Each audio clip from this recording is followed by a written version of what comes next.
Hello and welcome. Hola mi amigos, mis amigos. Yes, that's how you say that. Good evening. We are here once again at 5:30 on a Sunday afternoon, about to build this thing. If you give me a second, because the camera always needs a little bit of TLC before we start. So we turn that off. What does that do? Let's pull that down a little bit. Okay. What if we move this? Yeah, no we can. Yeah. Here we are. You are being hosted by Mr. X once again. That's the cat. On account of I still haven't got a green screen. I instead purchased a lawnmower. Most disappointing purchases. But yes, that's beside the point. So here we are. Let me wiggle some screens around so that I can see some bits and pieces. So there we go. So this evening we're going to be building 76956, which is the T-Rex Breakout. It contains 1,212 pieces and is designed for 18+, which is definitely me. So that's exciting. Yeah, so we're going to build this tonight. I don't have a spare, so if we finish this soon, we'll have to give up. So let's go ahead and open this. With our knife of carefulness. I'll put the knife of carefulness over there in case we need it later.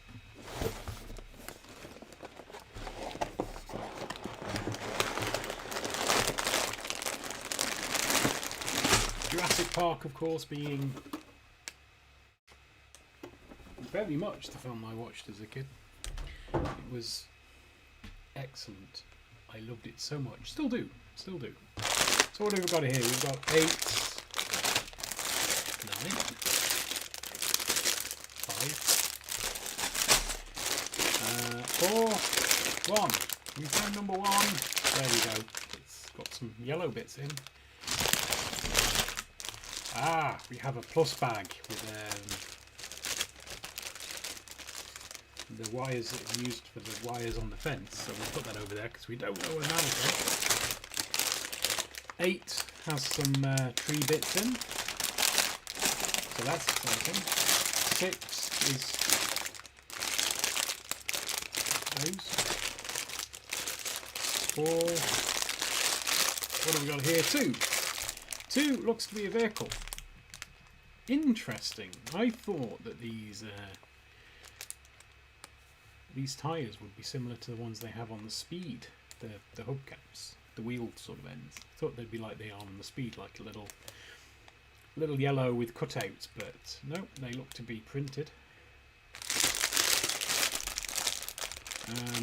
The bonnet of the vehicle, and that's got to be Malcolm. Got to be Ian Malcolm. So yeah, that's number 2. We have 2 number 6s. One of them's quite chunky.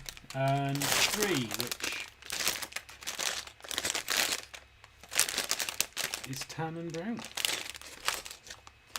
Nice. 7. So let's drop these on the floor next to me so we know where they are.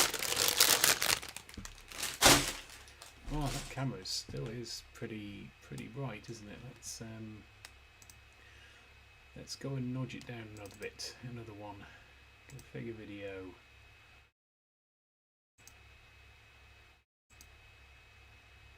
Okay. There's probably a better way to do all of this. And I should really just go and play around with it. So it looks like 9 is our top bag. Although there are 2 8s as well. Are they the same? No, it's not. No.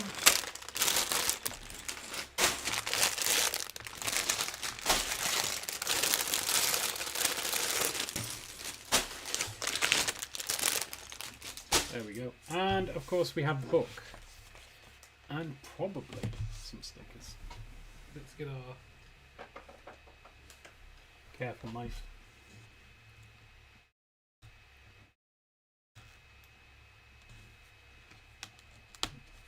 Surgically open this book, apparently, because we care. Do we? I don't know.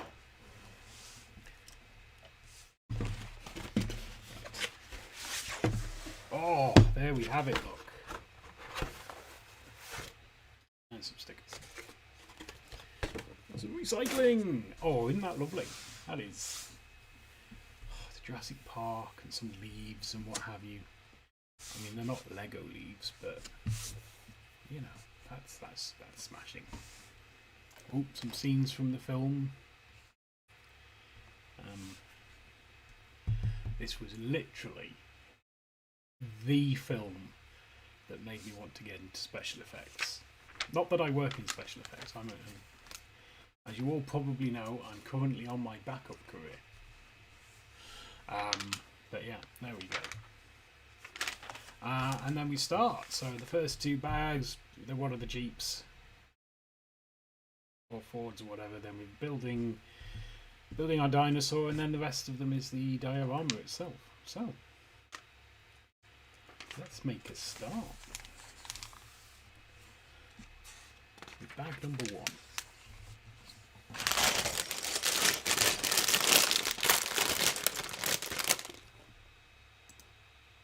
Let's switch back to a view where I can see chat in case anybody comes into chat. So here we go. We're building a Jeep, or the bottom half of a Jeep at least. Brick separator, which is going to be useful. We'll ignore the one over there. Bag of small bits. Oh, we've got Ellie and Tim. Is it Ellie and Tim? Definitely Tim. I think it's Ellie and Tim. Because she prefers to be called a hacker. As children of the 90s did. Weirdly. Interestingly. Building the minifigs is not the first thing we're doing. That seems unusual.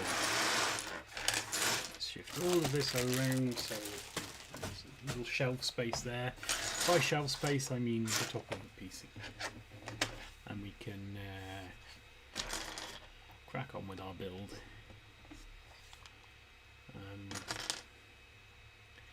Well, fairly standard vehicle so far. Which you'd expect nothing different, to be honest. There we go. I don't suppose. And then this end, I've got this, and then a red one, although it looks salmony coloured in the book. But we'll assume it's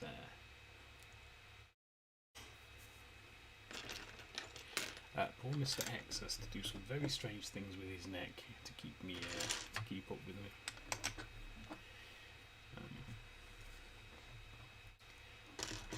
Building the running boards down the side, which go all the way on.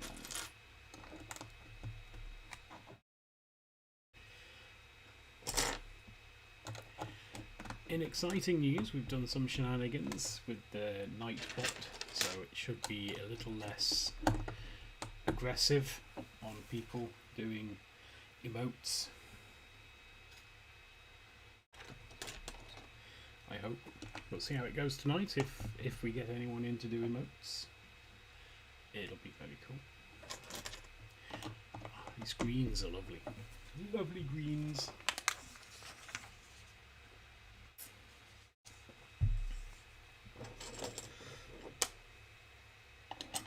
And that goes smack bang in the middle. And then we've got two. I never know what these are called. Probably should look it up at some point. These like.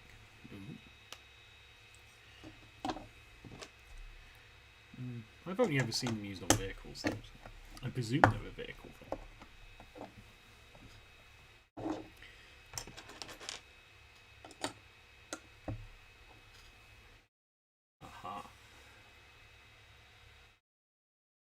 have the wheel arches. So this one goes at the back here, that's bent. And then we've got one stud at the front. And then two studs on the back.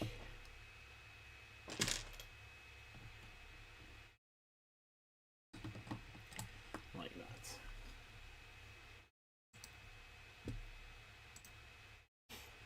Let me tweet my carefully crafted tweet. That I carefully crafted in Twitter. Yes. And then back onto this side, and we have the two studs at the front.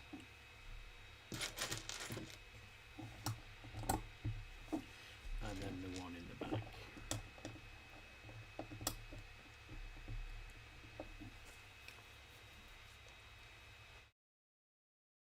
And then we do the same on the other side, but kind of opposite. Some kind of weird opposite land. No idea what these bits are going to be, but I'm sure they'll be lovely and excellent.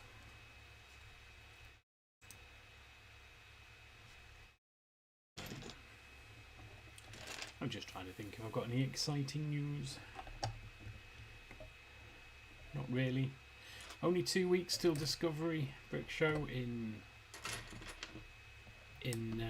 Newcastle, which is exciting, except it's sold out. So if you don't have tickets, sorry, I've got your hopes up. And just dash them in 10 minutes. Well, 10 seconds.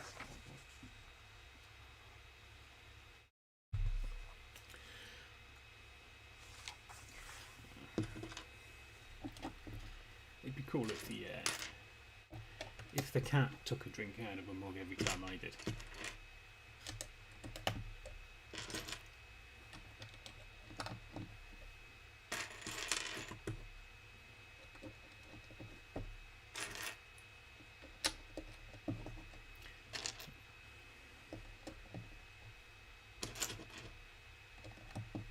Yeah.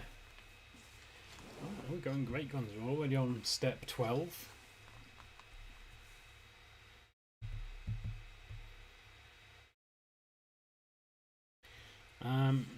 Yeah. I mean, so far so normal, I think. Apart from the colour, of course. The colours.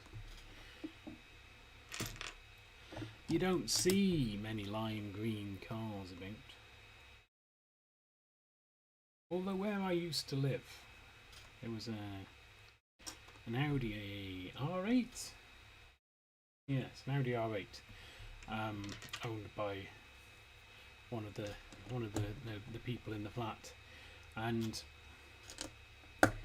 that was a nice sort of shade of matte blue. And then he had it not painted, because he had the plastic sort of stuff put on it. I don't know, kind of like a laminate. But he had done that, but with green, lime green, and it just reminded me of that film, Grand Theft Auto, the film, not the TV, not the game series, with Clinton Eastwood in it. These are bricks with studs on the side going on the back here, which will hold sort of the tailgate in place, I would imagine. But yeah, Clint Eastwood was in it, and someone else. Possibly Charlie Sheen?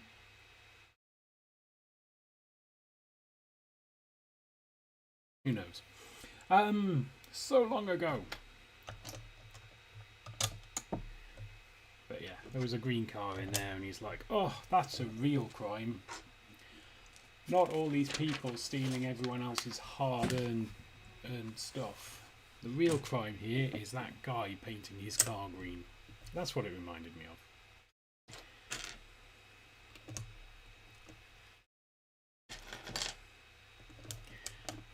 And it wasn't a terrible film either.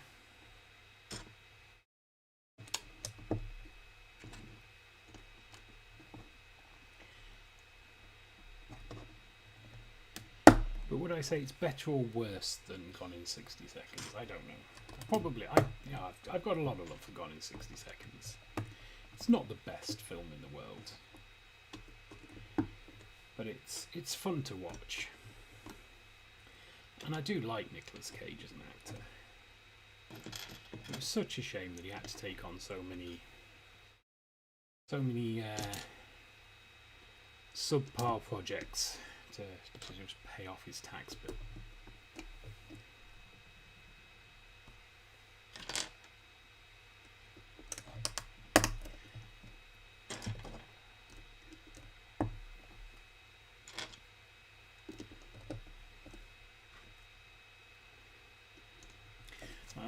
This must be the bench seats.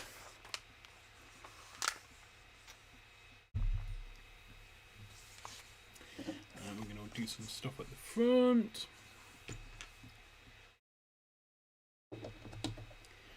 A blue bit there and two of these bright green.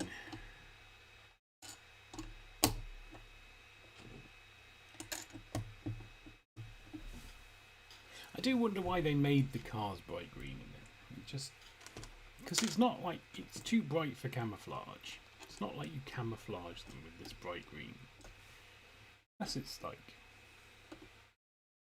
there's something canonically in it about soothing dinosaurs.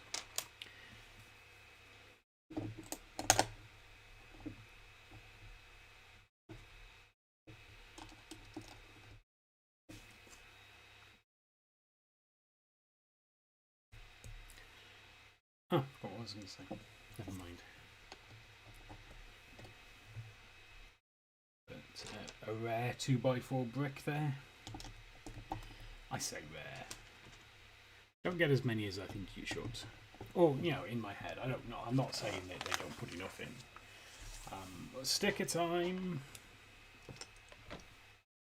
We're doing the navigation thing. Little screen they have in the car. That's touchscreen. They got Richard Kiley, you know. No expense spared.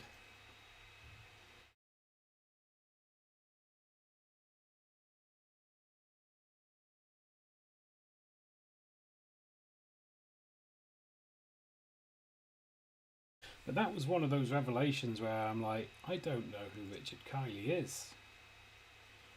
And I've never actually found out.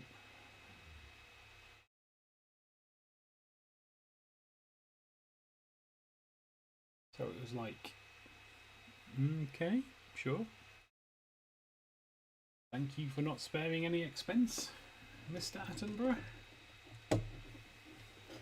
This goes in here, like that. So, I was going to say, so Tim and Lexi can play with it. Lexi! Yeah, Lexi, that's her name. Oh, you've got a little bit here about Tyrannosaurus Rex. Let's see if I can shade it so it's not. There we go. It's Lexi playing with the doodad. Does it actually tell you in here?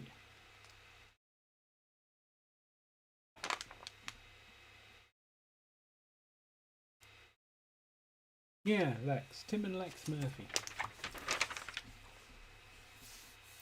Yeah, I was going to say it was for them to play with, but they don't go in this vehicle.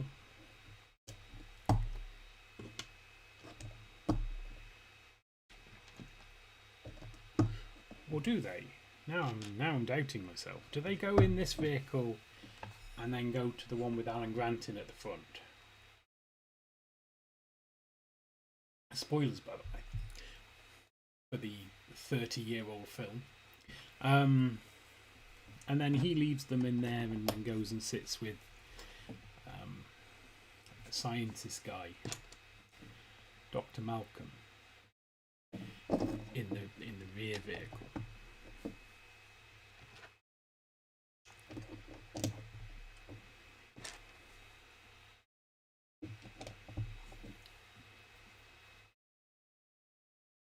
It would have been cool if I had this on a streaming service, then we could have had a little watch along. See how far we can get through all 6 films before the end of the stream.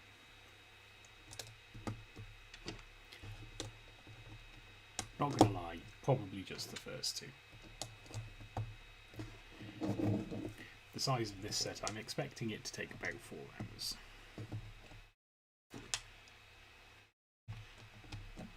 3 if nobody comes in. Yeah, nobody watching, then it'll take about 4, probably 3. But hopefully, be about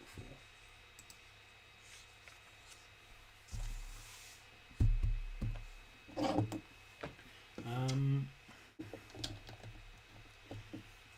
there. Oh, more stickers. A long yellow one on the bottom there, and then we'll do sticker focus. Right, what we want, a number 2 is a square one.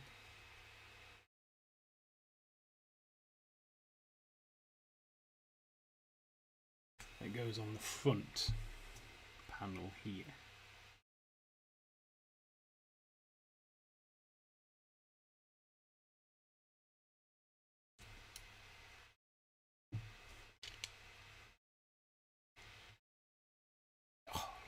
Almost straight. And then number 1, which is the longer one with the park logo, well, the park name on it actually, goes on here.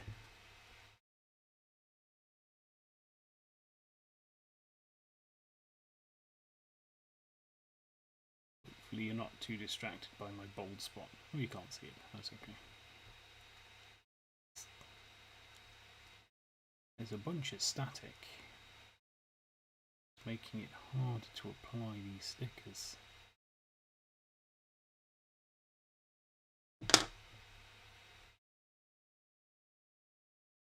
There we go. Jurassic Park.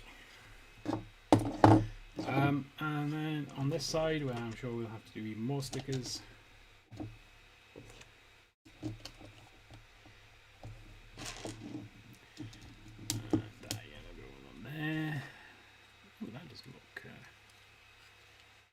Fitty as they normally do. What's wrong with that?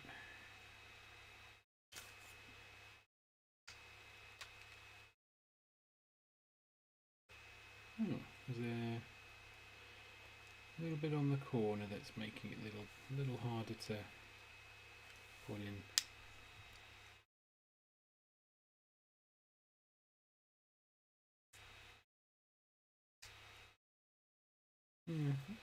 Seems there's a few of them. Maybe there was a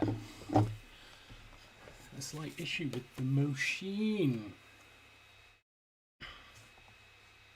Oh, we didn't put a number 7 sticker on. See, look, it was hidden in the thing. Number 7 sticker.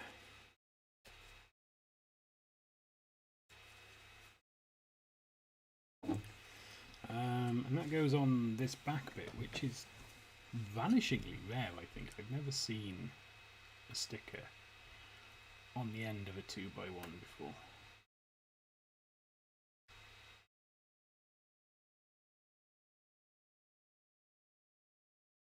There we go. This is car number 5. We'll just go straight with the number 5 sticker on the back as well. Oh, these are Ford Explorers, not Jeeps. Now I come to think of it, the Jeeps, the open top ones that the park staff used, and Dennis Nedry tried to escape in, but was unable to find his way out of the park before getting eaten. Oh, spoiler central today. Number 5. We'll put number 4 on first, I think. No, we'll put number 5 on. Number 5's the long one.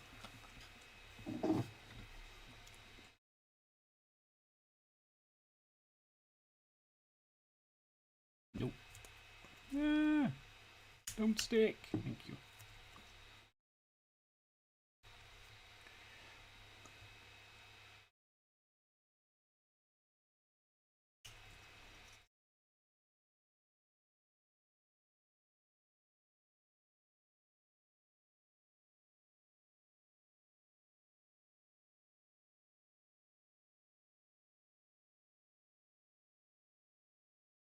I just want to ease this end up slightly there. No, you've slightly eased it too much.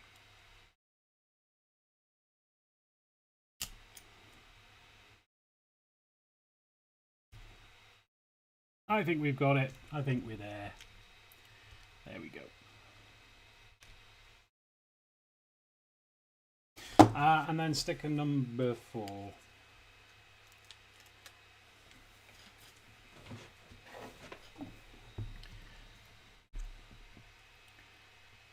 There's no pressure.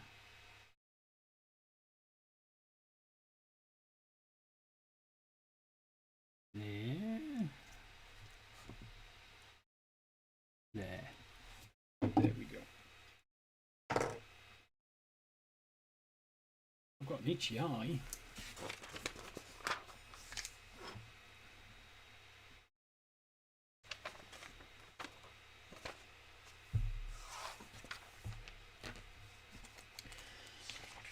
Sigh. Oh, they went up.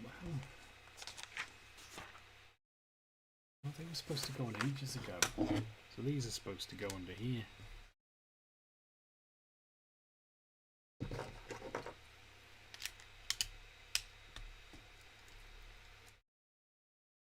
There. Good job on. Right, they're both wearing the same colour trousers on account of all the mud. There's Lex, I presume.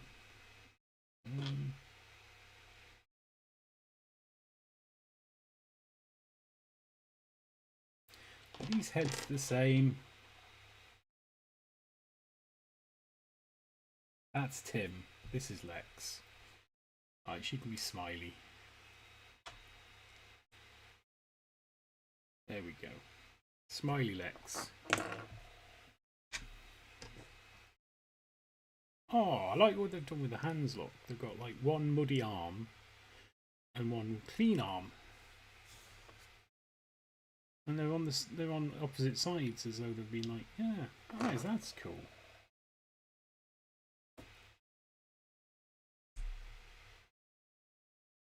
Oh, I seem to have 2 hair pieces for Tim.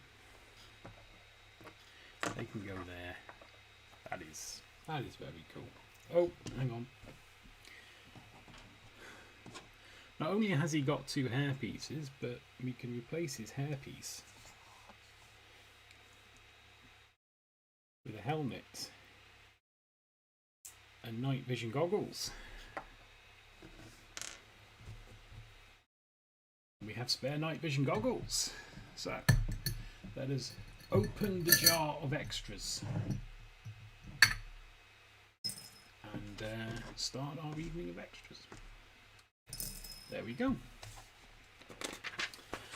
Bag number 2, in which we do the top and wings.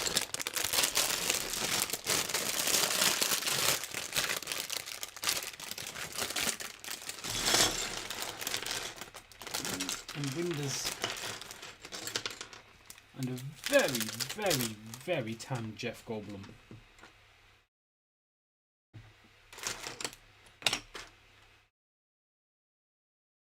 Oh, interesting. The tyres are already on. That's new.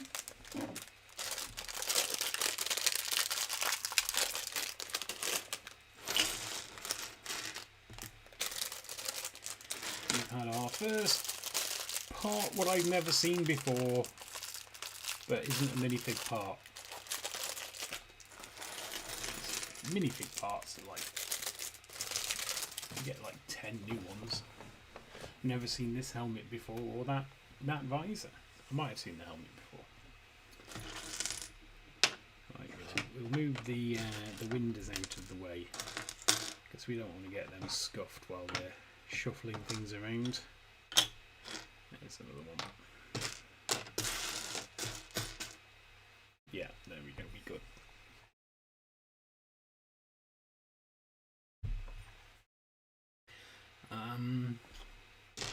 Alright, so we're going to start with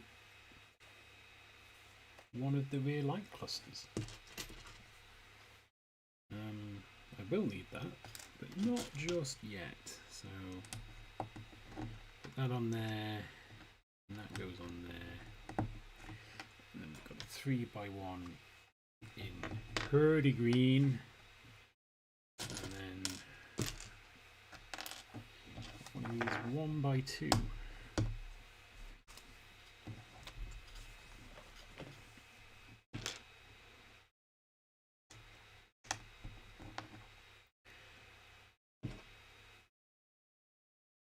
Oh, and these get some pre-build, so they get a couple of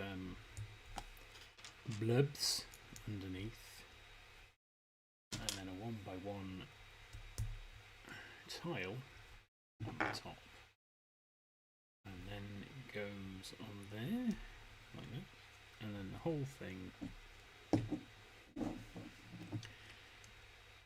goes that side.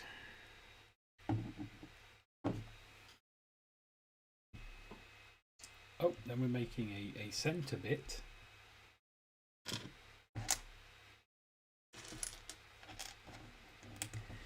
with the not license plate on it, because obviously this isn't a road legal vehicle, or doesn't need to be a road legal vehicle, therefore doesn't need an actual license plate.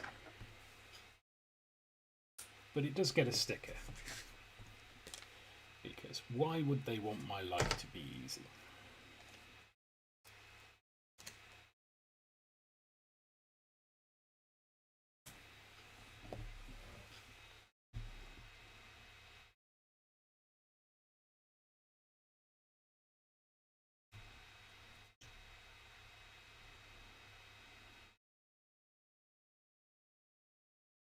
Ooh, I went ahead, and don't tell my wife this, I went ahead and I ordered one of the new, well, pre-ordered really, one of the new Star Wars dioramas for Star Wars Day. Hopefully it'll be here on time. I ordered it with regular shipping, which might have been a mistake. But we'll hope and pray it turns up before we need it.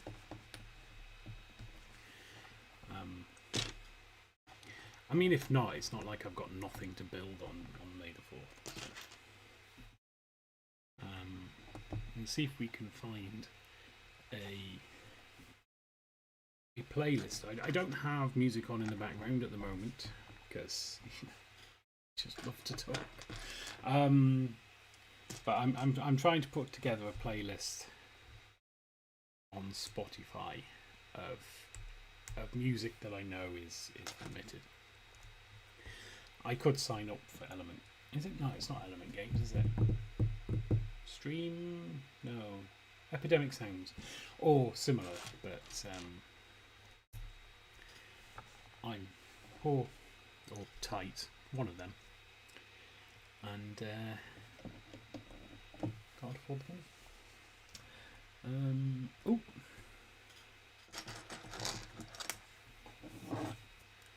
And that goes in there, and then we've got sticker number 6. So yeah, putting together a playlist. So I might see if I can find any Star Warsy music.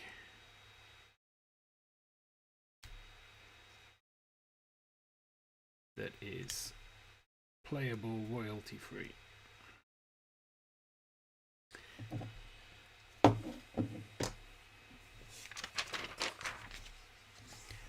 Ha!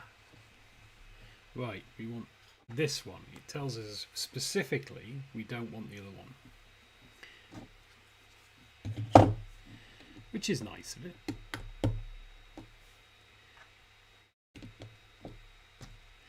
One thing I do like about LEGO instructions is they tend to try and be as unambiguous as possible.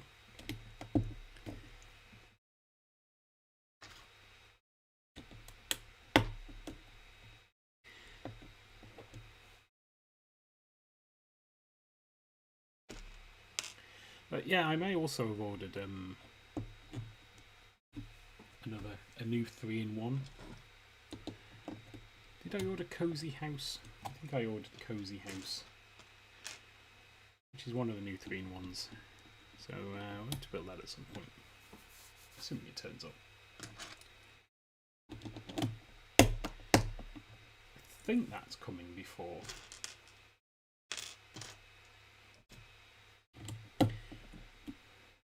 But it's only a couple of weeks away anyway, so it doesn't really matter. We can wait. Oh yes, the torch. We can build the torch. Ooh. That's my sister-in-law.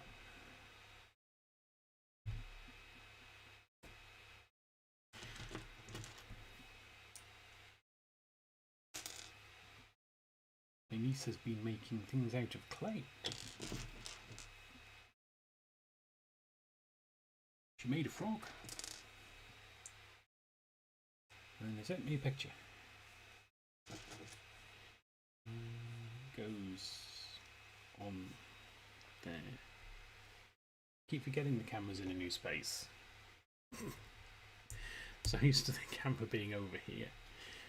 It's like, I'll build it for this bit over here, and it's like, no, camera's in a different place. Right, there we go, and as we see there, Lex is holding the torch.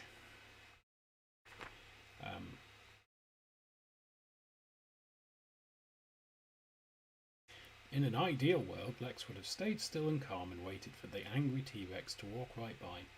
But where's the fun in that when you can frantically wave a powerful torch instead? Oh, whoever wrote this. They're exactly my kind of person. Let's go and find... Where's the one with night vision? Pros of night vision goggles equals you can see in the dark. Cons of night vision goggles equals you might not like what you see coming. Those are cool. Oh, hello, Mr. Holiday Punch. Holiday. Holy? Hole? HP. Holiday Punch, how are you? So nice to see you. It's been a while, hasn't it? Welcome back.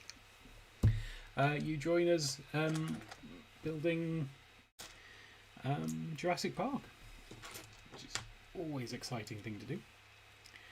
How have you been?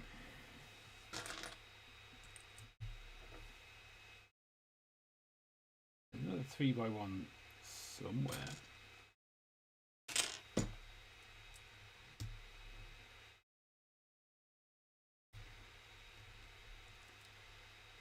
Oh, an hour car ride. That sounds dull. Let me entertain you in some way. I can't sing though. I tried once. I got arrested. I didn't. That might not be true. I do enjoy singing in the car though, where no one else can hear me, particularly on the motorway. You're blasting down the motorway at 70 miles an hour, singing away. Happy in the knowledge that I'm not bothering anyone with my my dulcet tones. Well, thank you for saying so, sir. Thank you for saying so. We are. Yes, this is the set of my childhood. Not obviously, it wasn't out when I was young.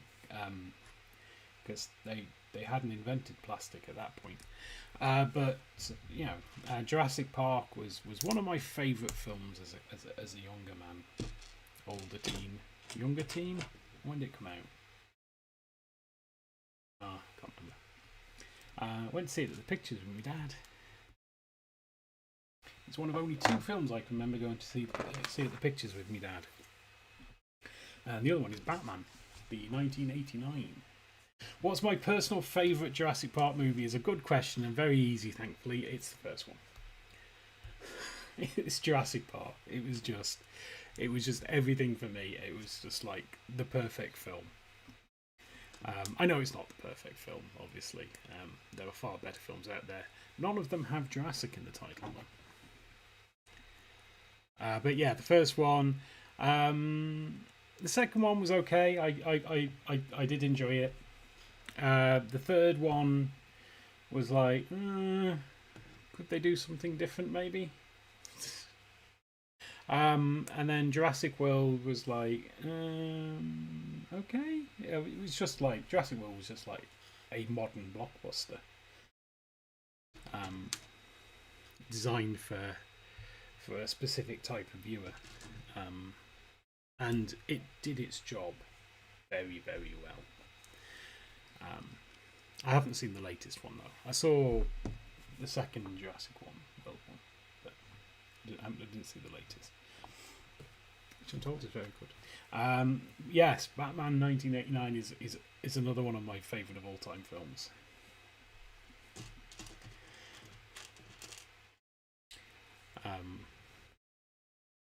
It was just that was like Tim. Once I'd seen that, Tim Burton was akin to a god to me at the time, and it's like, oh my god, everything he does is just absolutely perfect and brilliant. And then then the disappointment started.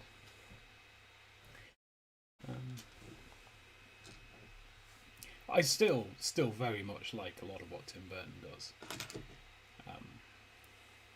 Big Fish was pretty good. I mean, I'd say Nightmare Before Christmas, but wasn't really Tim Burton.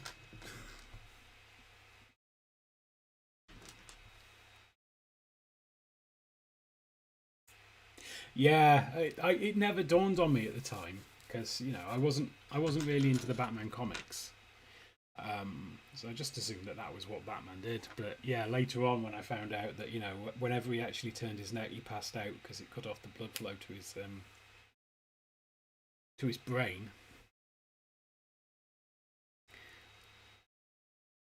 It was quite not amusing. That's probably the one. Yeah, it was an interesting thing to learn. It was like, in my head, these people who make these films do everything perfectly, but it's like, they've messed that up.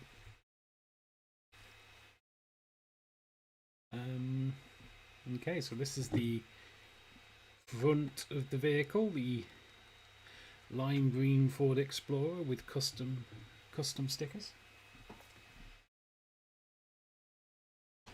Yeah, I'm quite excited about that. That would probably be. Is it Flash? It's Flash, isn't it? He's in. I think it's Flash.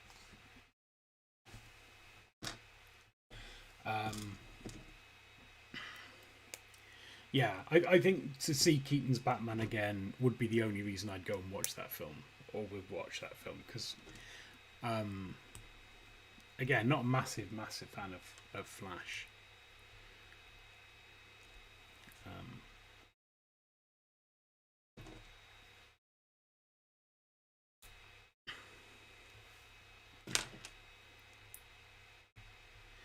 But definitely Batman and Superman. I know they're fairly sort of like standard superheroes to really enjoy, and they're certainly the ones from DC with the most exposure.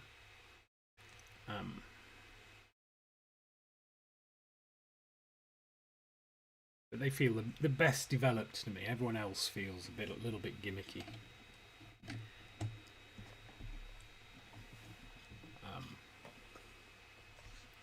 But obviously that's just me.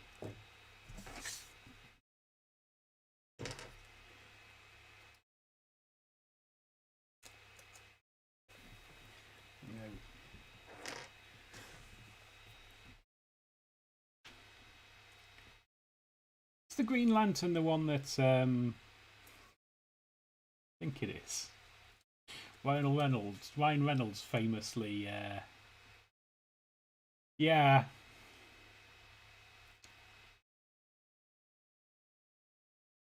Yeah, that was my only at the time. That was my only Green Lantern exposure. It was just like, oh, what is this? What have they done? Is this for real? Turned out, yeah. Then I did watch another one, an animated one, a bit later, which I quite enjoyed.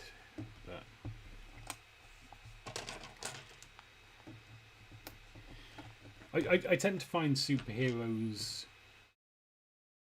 a little too fantasy for me. Just enjoy the comic and some of the yeah. I think the animated versions are better. I like the animated Batmans as well. But I'm a big fan of science fiction. Absolutely love science fiction. Not as big a fan of fantasy, you know. But it's all right, you know. I don't mind it, and I think, with the exception of like of Batman, I suppose Iron Man as well to an extent. I definitely put Superman as a science fiction character, but a lot of the others I feel are sort of fantasy, folklore-y types, and they don't float my boat as much. I'm gonna be honest. Oh, hey, the cups of water. Did you feel that? How do you tell people the T-Rex is coming without telling people the T-Rex is coming? All you need are 2 cups of water, something gargantuan enough to shake them, and voila! Cinematic history. That was a great scene.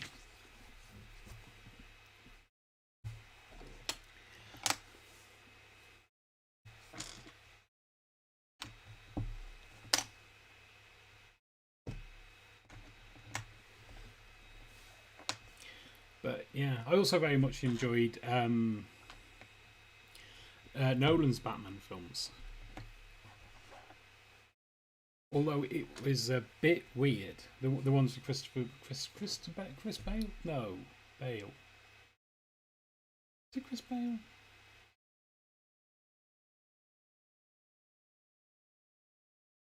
The dude. The dude what played Batman in Nolan's films. I enjoyed though it was a bit weird when like Batman Begins had a kind of a gothic feel to Gotham City, and then Christian Bale, that's his name. Yeah, and then like Batman. I was gonna call it Batman for that would be bad. None of them called. The second one was very much like a more modern setting, a more like contemporary sort of city setting, and it was a bit jarring going from like the gothic to the regular setting. But the Dark Knight, yeah, I agree. But yeah, the Dark Knight is obviously is one of my is very very good. I was a little less enamoured by The Dark Knight Rises, but Batman Begins and Dark Knight were very, very much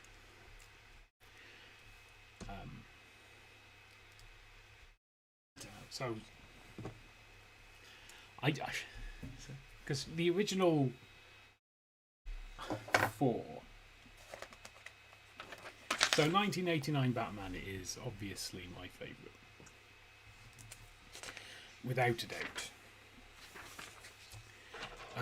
And then I enjoyed Batman Returns, although it's a bit weird in places. And in places, I mean everything from the start to the end credits is where it gets a bit weird.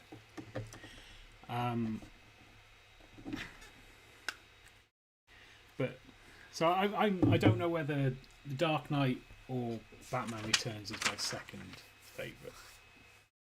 But one of those is my second, and then obviously the other one is my third favourite, and then it's Batman Begins, I think.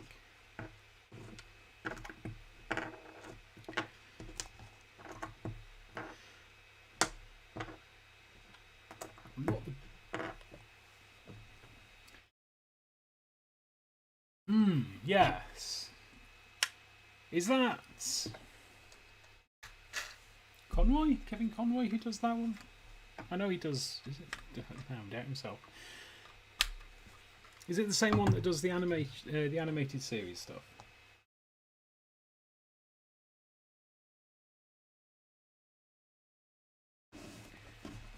Made for exploring. That panoramic glass roof, that iconic colour scheme and decals, those bright yellow rims and chunky grille. Back in 1993, there you go, that's when it was released. Back in 1993, everyone dreamed of owning their own Jurassic Park Ford Explorer XLT. Unfortunately, there's now one less of them. Alright, let's put Dr. Malcolm together.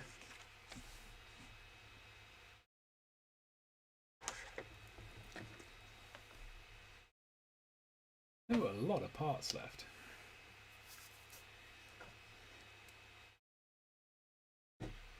Dr. Malcolm has... he has surprised and horrified. I'll go with horrified. I absolutely would cruise round town. I'd make one. If I had the money, I'd probably get one made.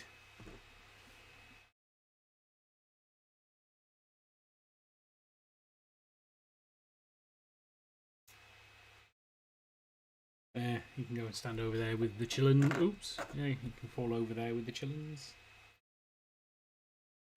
There we go. More spares for the spares jar.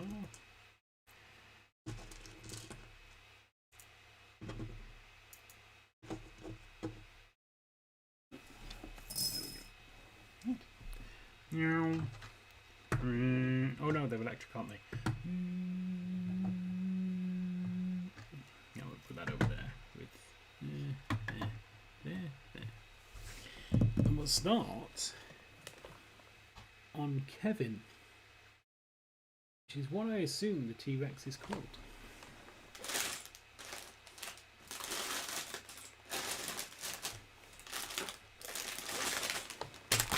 Bag number 3.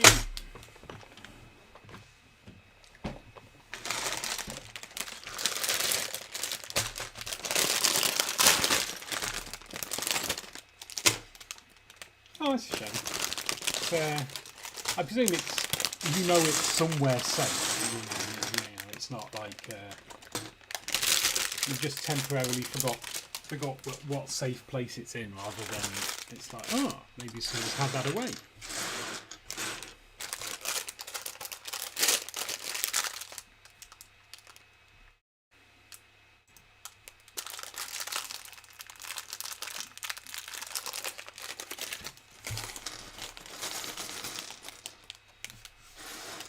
I've got my eye on some of the Indiana Jones ones as well. Actually, that's not true. I've got my eye on all of the Indiana Jones ones, but also running out of money. So we'll have to hope they stay out for a fairly long time.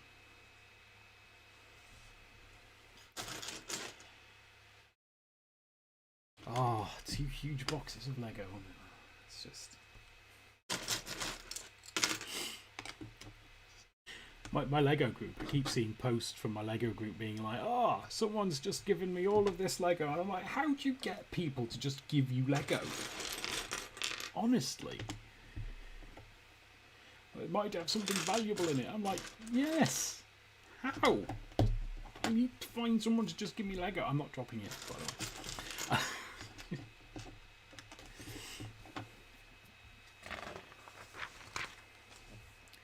The problem I have is that everyone I know now understands that Lego has value.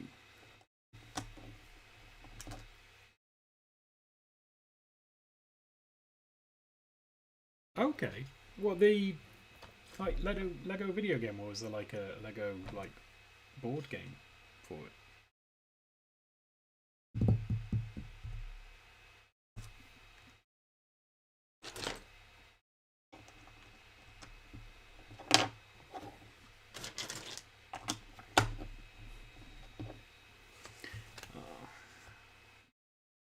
Oh, Lego video game. I think I've got one somewhere. I think I've got a Lego Star Wars video game that the wife bought me for PS Vita, I want to say. And I never got around to playing it, and perhaps I should.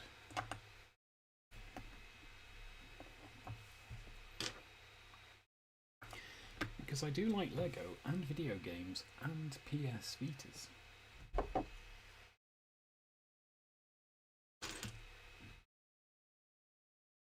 Star Wars.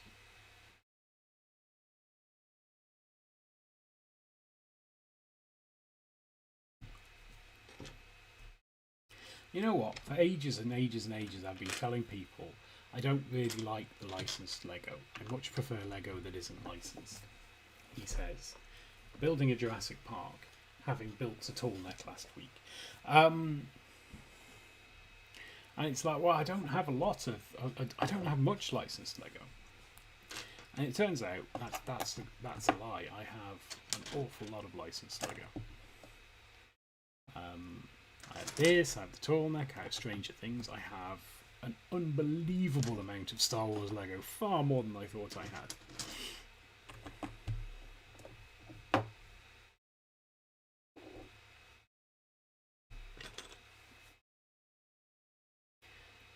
Weird castles. I mean, weird castles are good. I have the 3-in-1 castle. The most recent 3-in-1 castle. And that's in case there's been others. And I'd like the Lion Knight's castle. But it's quite spendy. I'm waiting for it to be on a discount somewhere.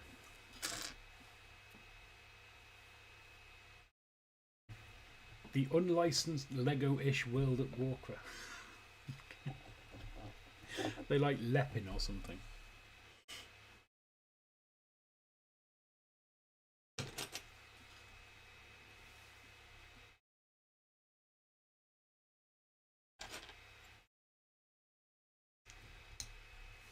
When you say unlicensed Lego-ish, are they? Is it because they're not licensed by Lego, not licensed by Blizzard for World of Warcraft, or just neither?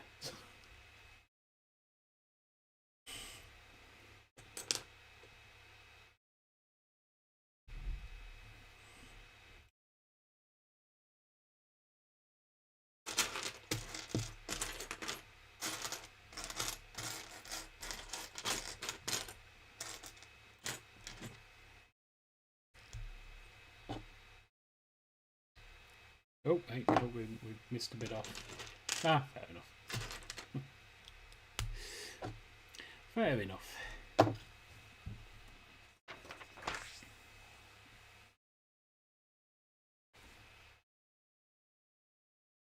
Ooh, okay.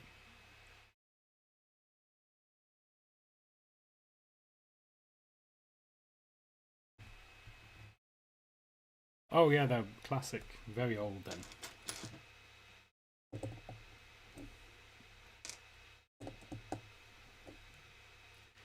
I was at the Bricktastic Brick Show in Manchester end of February, and there were people there with there were tons of castles there, and people have made a very, very good job of them.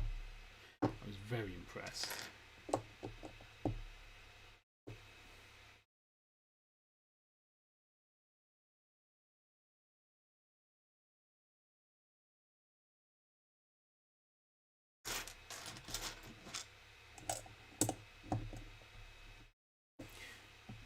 Are they yellow castles or grey castles?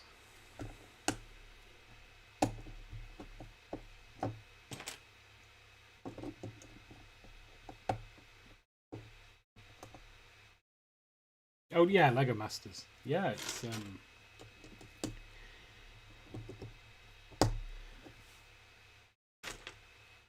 just sad that season 4 finished. One castle blue and black, medium and black. Okay.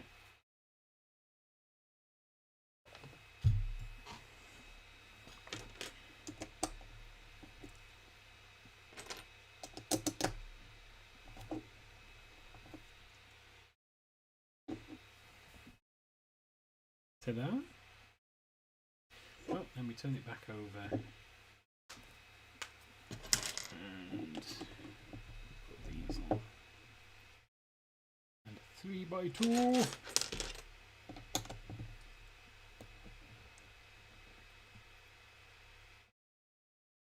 Oh, that's cool.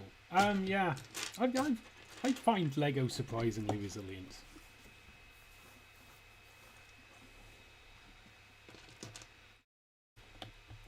Mind you, I also find Warcraft miniatures, not Warcraft, Warhammer miniatures surprisingly resilient, even though they're like all spindly and stuff these days. When I was like, oh, we'll make sure that we put these in like softenings, and I've just got mine bunched together in the box and just rattling all over the place, and they seem to come out fine.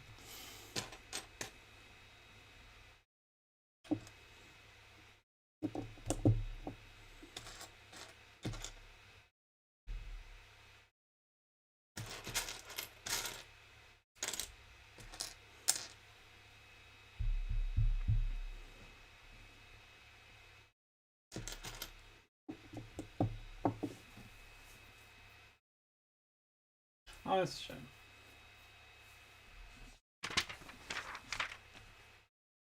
We have a similar-ish problem here.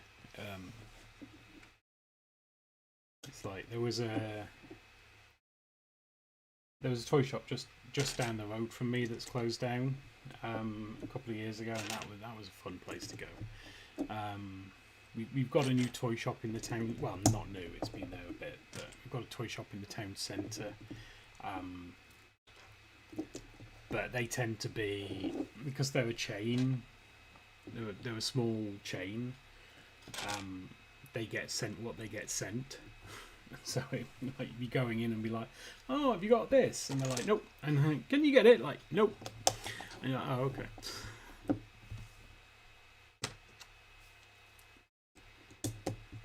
okay. Fortunately, there's a Lego shop just 45 minutes drive from me.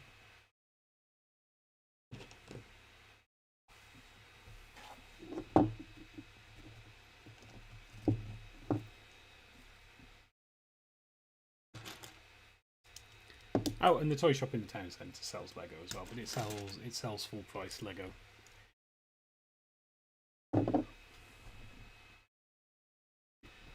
And who wants to pay full price for the Lego? Well, me, it turns out, because I spend an awful lot of my salary there. Ooh, that was loud.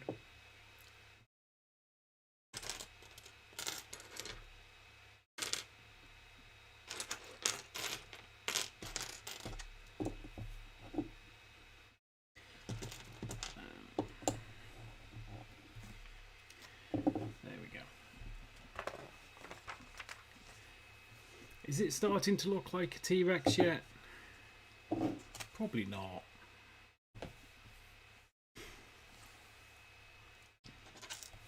Nope, wrong one. Alright, so we'll start at the top here. We want a long one across there. Then we want two corner tiles under here. and here. That slopey one.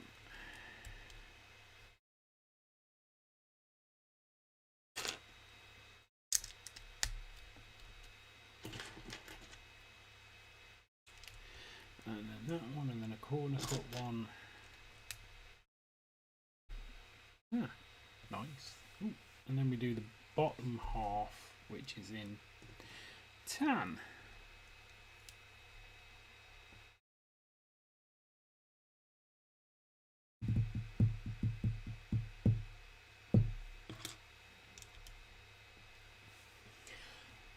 But I also get most of my Lego on lego.com, because I tend to buy it for the gifts with purchase.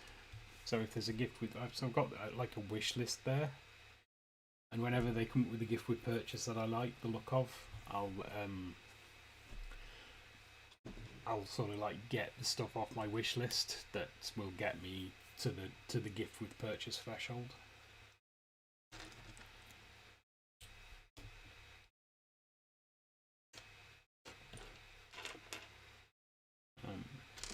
I'd obviously get the VIP points from there as well. So.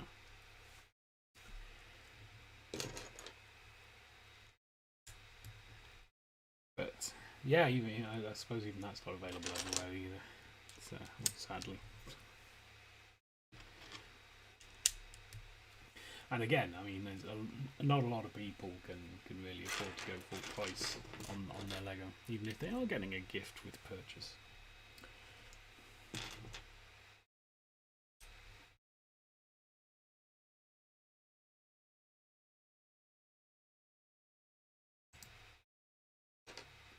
Got a corner bit. There we go. Corner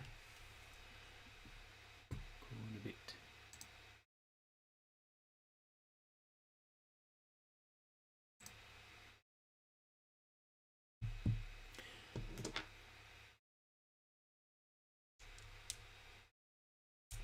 Huh.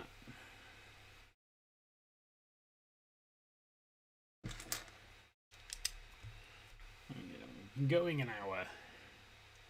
And we're on bag 3.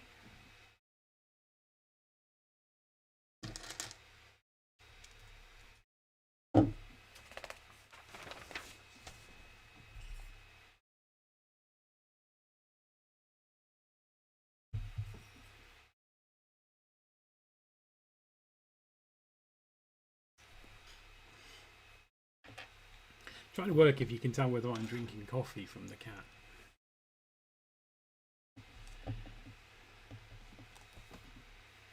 Because obviously it interrupts my slightly. It slightly interrupts my camera picking it up my facial movements.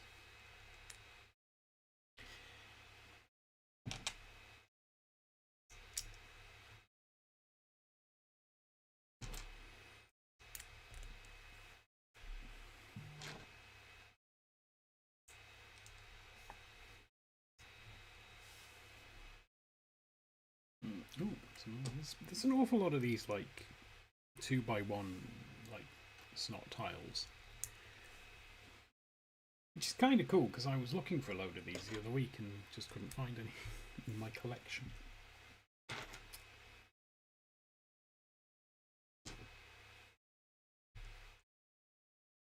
But now I know where they all were.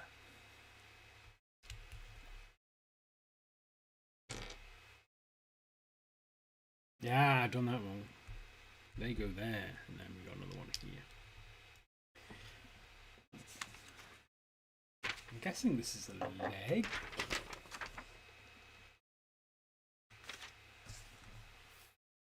Or a foot.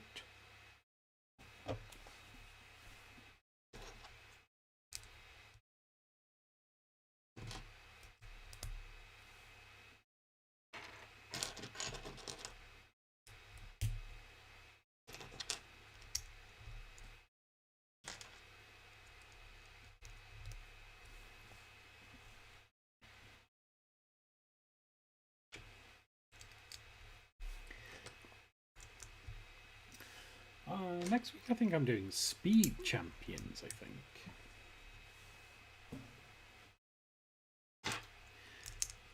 I can't remember. Yeah. Pay attention, Mr. D. Pay attention. Let's have a look. Let's have a look on the internet.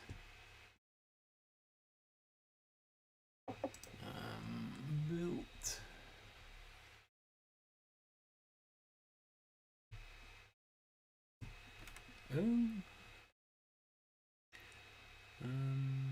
Sheet 2.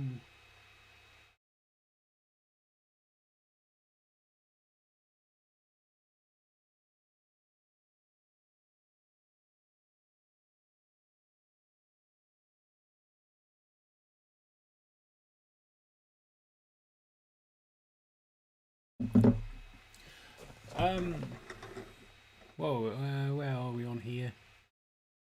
We've done that. T-Rex Breakout. Yes, we're doing Speed next week, which will include the Aston Martin DB5 from off of James Bond, which I picked up a little while ago, and I've been hoarding it in my den o' bricks, or wardrobe as it's also known.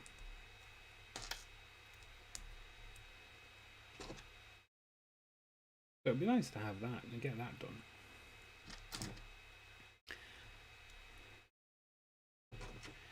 Because I'm worried about the weight of Lego on the shelf.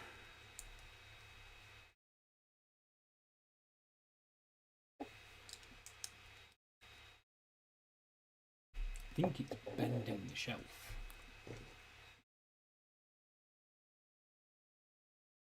Oh, I think this is his tail. I think this is his tail, not a leg.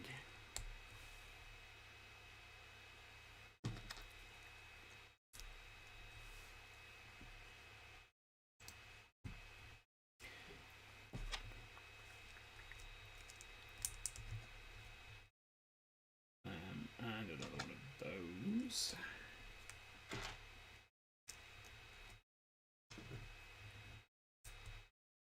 And then that goes on this side. And then presumably, yeah, goes into this end like this. And then I think we build a little bit more tail. And then probably another bit of tail.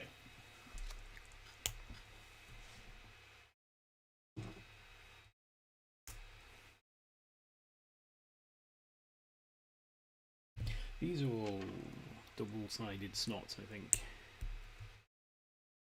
Yeah. Give us some grip on either side. And then some of these hingy bits on the top. And ball joints.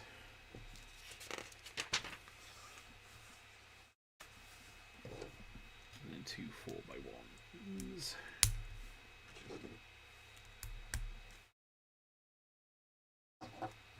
Put that there. And build another side.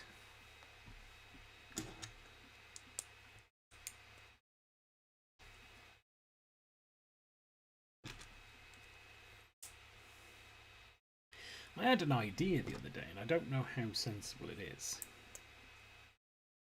So, for reasons, I've managed to accidentally get back into Magic the Gathering. And I thought, wouldn't it be cool to get a pack, a set booster as they're known, of the latest set, which is March of the Machines, and open it, but not look through it, just open it, and then build something, either with Lego or some other. Oh, it's rocking a little bit. And then try and build something related to the card. So, like with a set booster, the first one is always a land, which could be quite cool.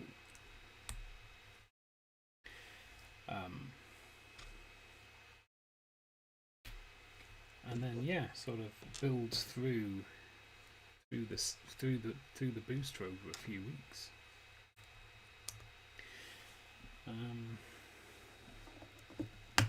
But again, that might be my ambition getting the better of me. Ooh, onto bag 4.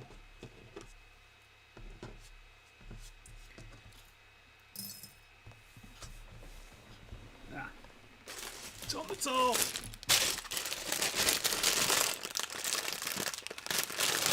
Oh, is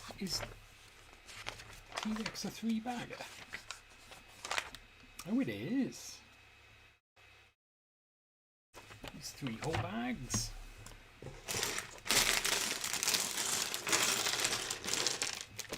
I thought that might be a cool thing to try. I'll have to give it more thought though, because it's. I didn't want it to be specifically sort of like one thing, like just all Lego or all like miniature stuff.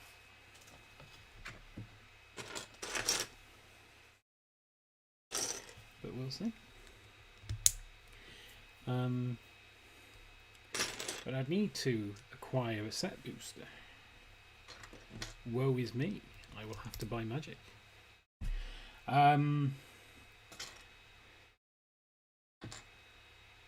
But there might be a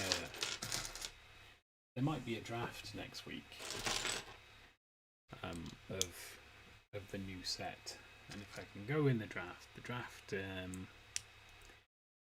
Oh no, wait. No, you only get a booster if you do well in the draft. I traditionally don't.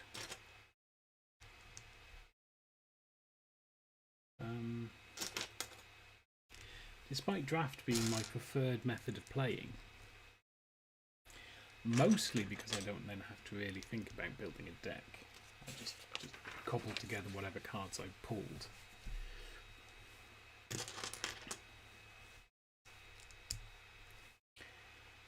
And then hope everyone had a worse time than I did. Nope, that one. There, that one. I could just buy a set booster.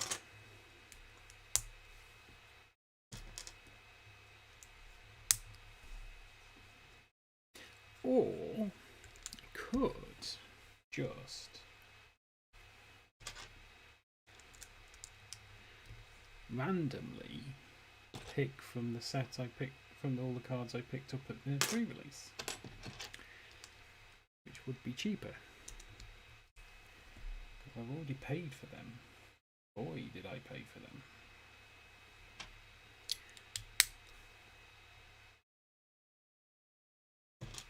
And didn't do massively well. Well, yeah, I won one match. I hadn't got my deck built by the time the first match started, so I was frantically sleeving my deck while my opponent is just sat there. Then he gave me a good kicking, because although we both had the same colour deck, he knew how to build his deck, and so he did quite well. Overall, he came third overall out of like 26 people. So I don't think I was winning to him anyway, but that's okay. That's fine. And then I won my second match.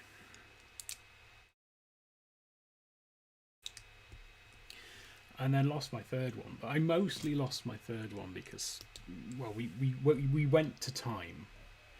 And I just kind of got a little bit near. I just kind of lost interest in it and basically just gave my opponent the win. And that was fine. That was fine. Again, I'm not bitter in any way about that. But obviously I've got a load of cards from the new set.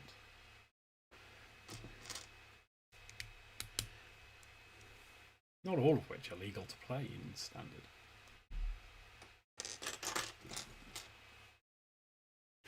One. So I could just shuffle those. And I got an extra set booster for coming in. When did I come? 16th, I think. So it most certainly wasn't last.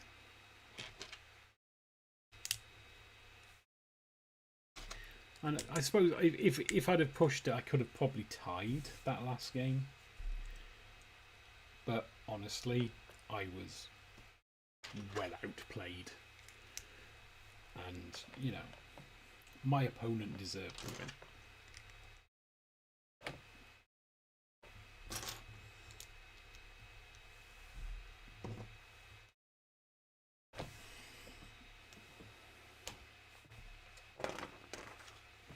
Ooh. Clicky, clicky, clicky, and then... Oh. Moves on there, like that, yeah.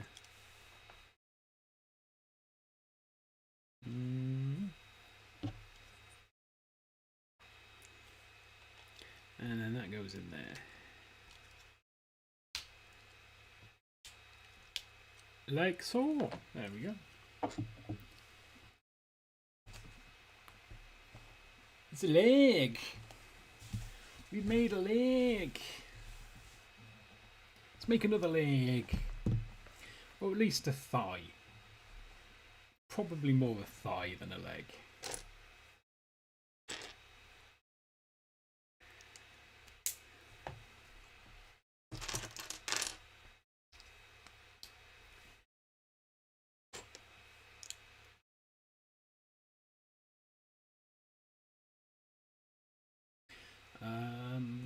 Where is it? Where are you, Dickens?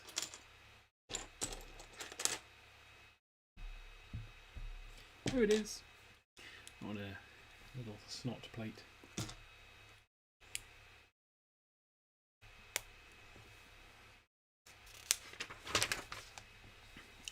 So yeah, I think I mentioned this before, but after Discovery, I'm going to start in earnest on my display for Sheldon.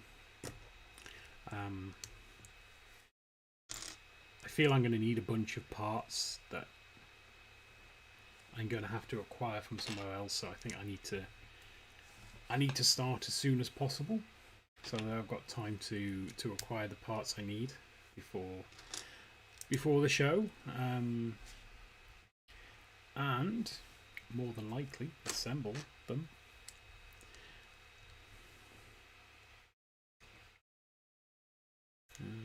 I've got one design almost entirely designed.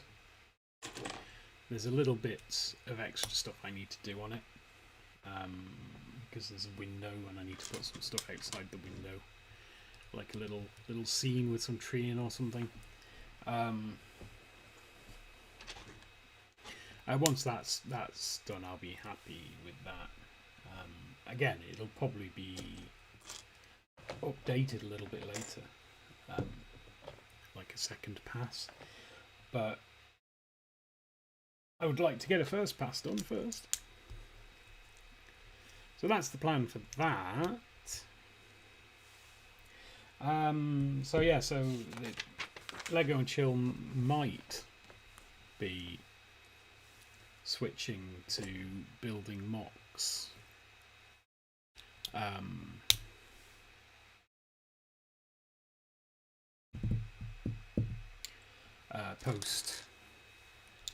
Post Discovery in May. Well, yeah, it'll probably be after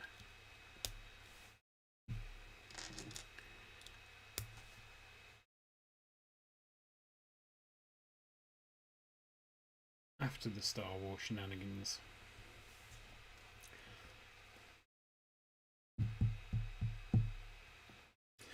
That, yeah. So that's something to look forward to. Although in truth, it's probably I'm probably not going to get one designed on a week. So in actual fact, it's probably likely to be that once a month or something, I'll be building mocks on stream, and the rest of the time it'll be the regular Lego and chill.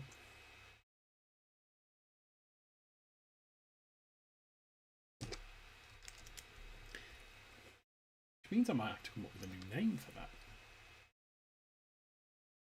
It wouldn't exactly be Lego and chill, would it?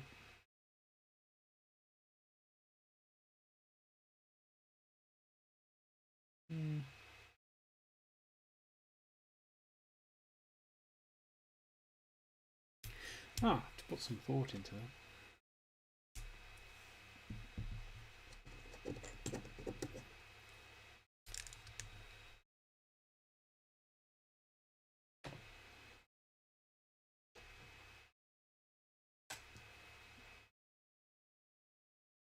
I have been wondering how interesting it'll be, though, for people to watch. Because the designs I'm coming up with, are probably not the most riveting to watch build, given that they are all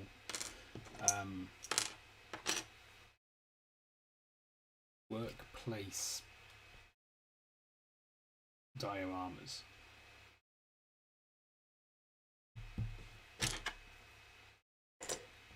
Where's this piece? Hiding under that one.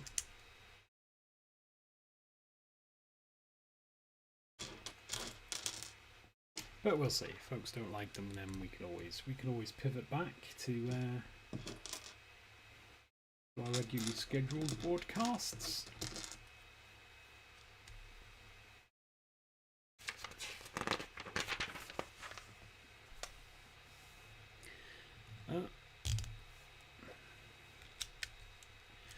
More car bonnet leg, and then this obviously will go on this side.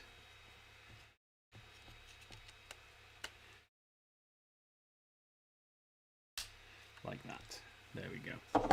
We have 2 Tyrannosaur wings, legs, thighs. Oh, this looks like a foot.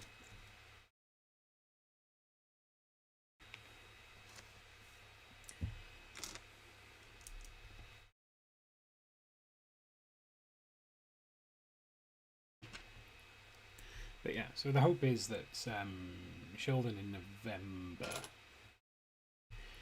will be my first display,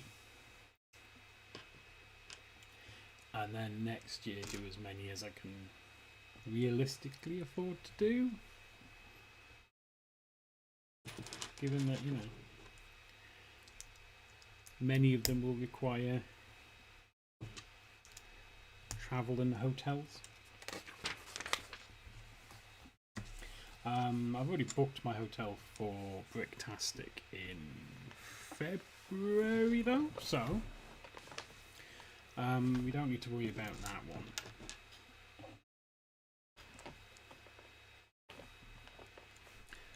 Just be able to mooch on down there and set things up.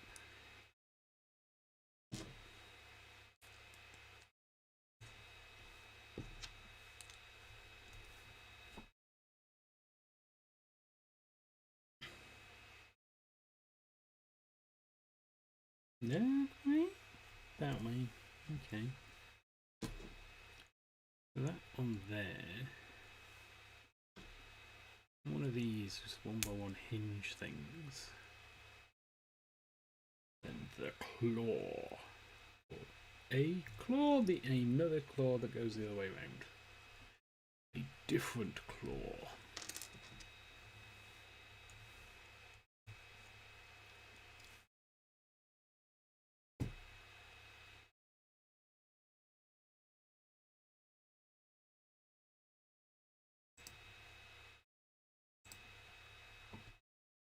Goes on that side.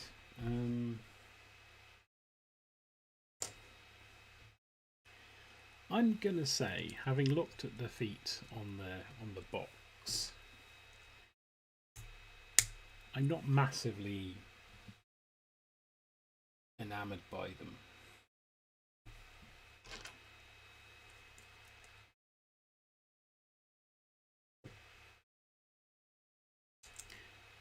It's just like, yeah, there's just something about the shape around here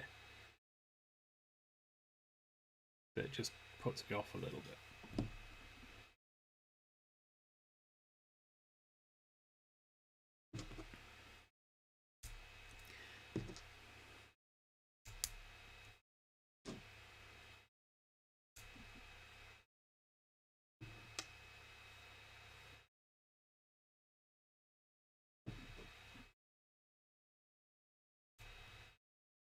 I've also been playing Magic Online as well. Not Magic Online, Magic Arena. And not doing too badly. I got up to silver, which, honestly, bit of a shock. How long I stay in silver? Well, no, I can't drop down back, but how far I get is a different question, different matter. So far, I've played 5 in silver. Won 3, lost 2.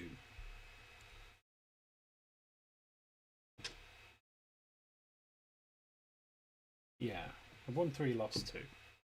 So I've got four pips towards the next silver tier.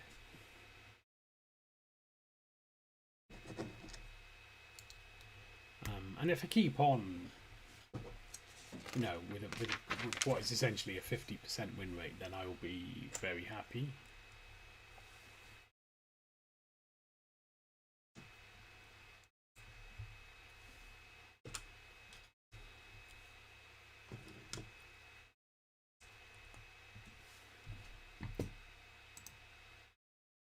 I'm not massively going for like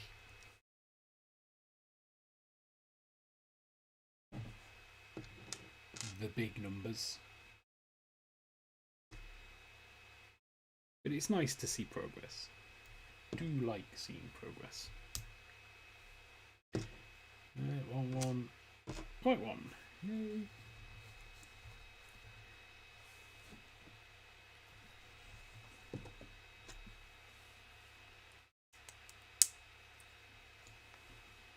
I have given up dreams of becoming like professional Magic player.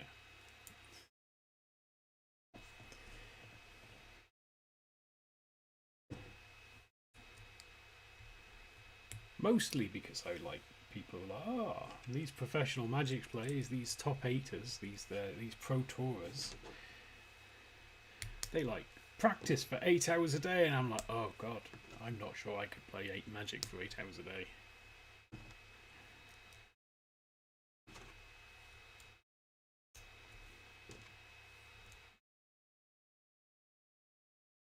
Right, we have another foot for our dinosaur.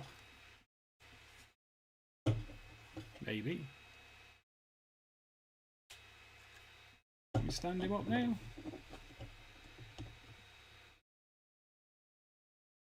There. Doesn't he look lovely? Go. Perhaps we need a... Oh! Well, I mean, he does that in film anyway. Poor Jeff. Poor Mr. Goldblum. Sorry, Ian Malcolm. Only 2 spare parts this time. Put them in the thing, and we will grab bag number 5.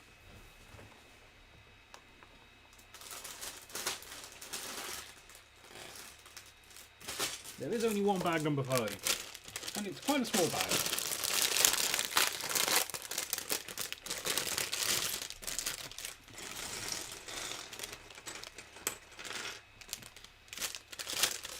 But it does have a Dr. Grant in it.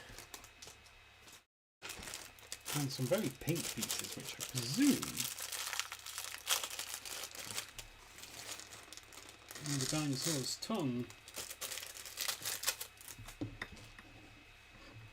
There's a bit escaped over there. Right, that's a hat. That's a body. That's a face. Oh, he only gets one face. Stern. I am Alan Grant.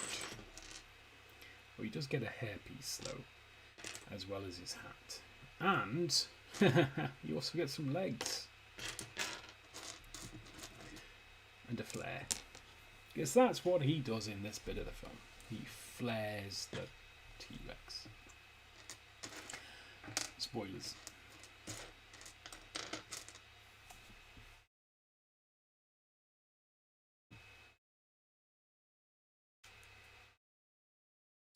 Ah, there it is.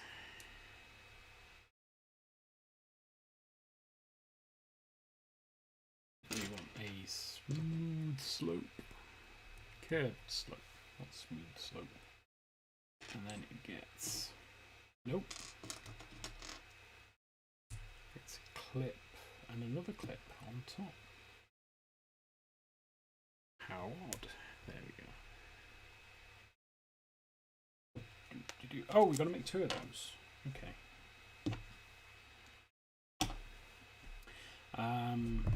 So it's that bit. And where's it gone? It's such a small pile, you think it'd be easy to find the bits you need.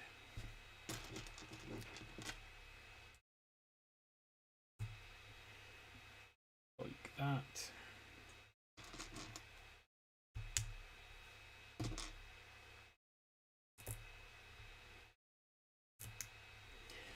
Like that. Okay, so we've got two of those here. Oh, these arms. Those little armies there. Tiny, tiny little dinosaurs. Here we go. He's not catching anything. Well, not with his arms.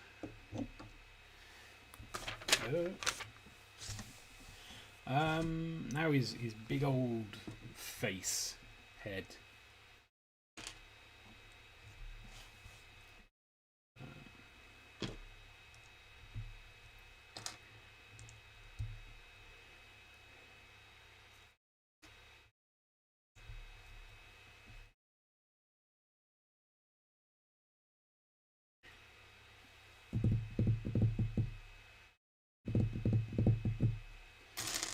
We want an ingot. A brown ingot, because that doesn't sound dirty. Rude.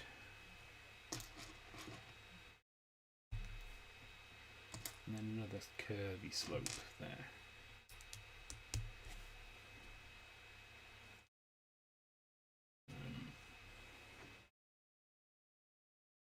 And it goes on there. Does it go on there like that? Or does it go in the middle?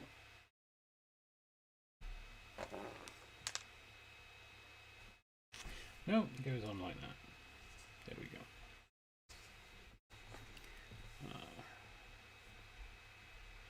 And then I presume this bit we're about to do is his jaw. Oh wait, what have we missed? Ah, we missed this bit here. And this bit goes there. And we got a little clippy. It goes around there like that. I believe, yes. Alright, let's put that down.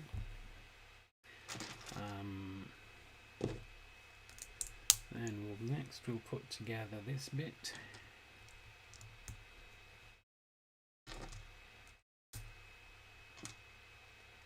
Yeah.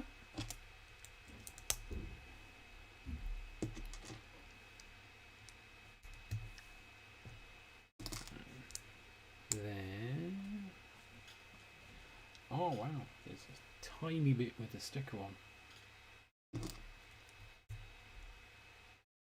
That bit goes there. Then we've got another one of these slopes.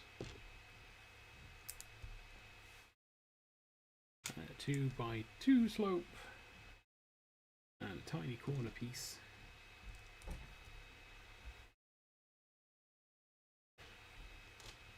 And then we need sticker number 10,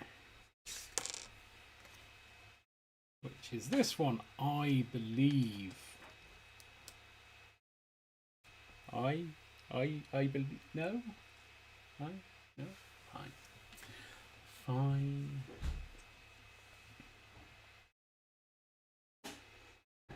It goes on this way.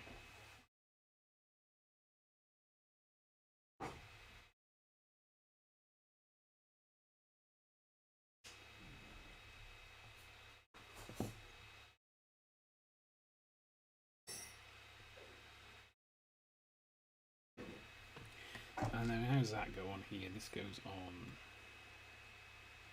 there, like that.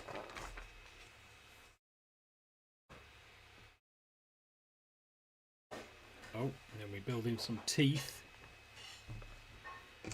We can't nom toilet lawyers without teeth.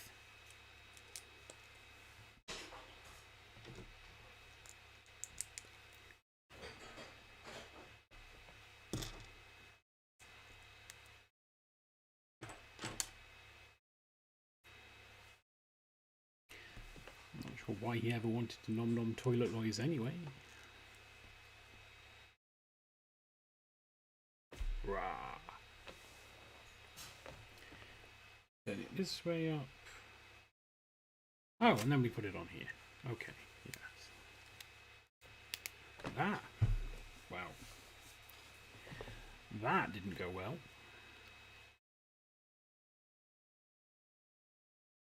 There we go. Oh, also coming up this week, though not on here. I have my second Blood Bowl match.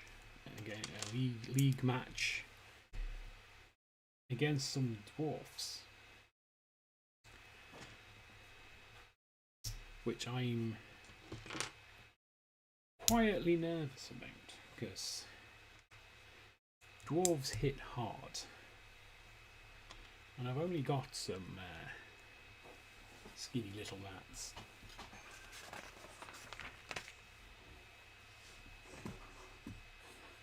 I'm going to refresh that because it doesn't seem to be doing anything. And I'd hate to think I'd missed.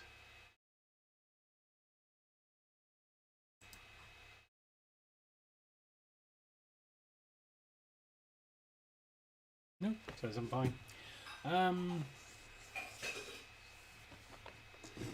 Yeah, so that's Tuesday night. And I won there. I won my first match, but I was pretty lucky to win it. I got some very good rolls.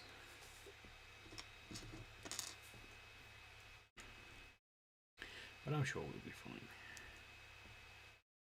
I did download Blood Bowl 3 to put in some practice, but haven't practiced because I started playing Magic Arena again. So maybe I should just practice. Sticker number 9.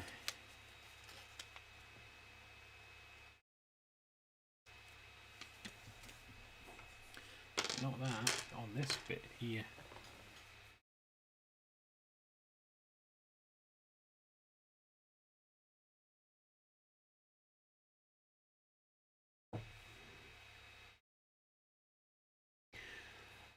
I think that's good. No, it's fine. Do his other side of his jaw. Oh, still drink of water.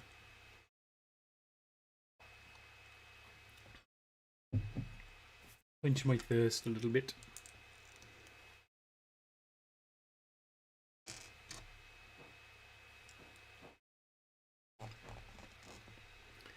And then there's another one of those somewhere.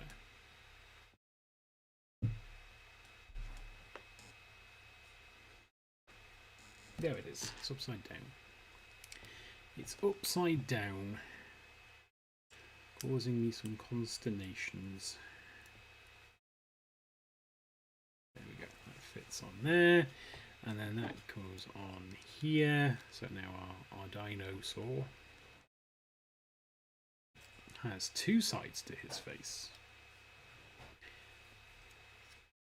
Rah.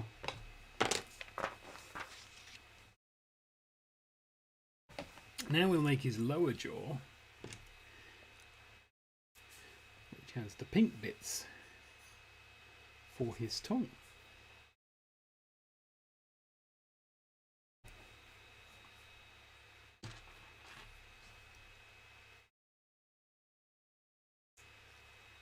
Is that how we're doing this? Yes, because that bit goes there. So there's that, then there's like a little 1x1 bracket, and then a light pink 2x1. Then along this side we have some teeth.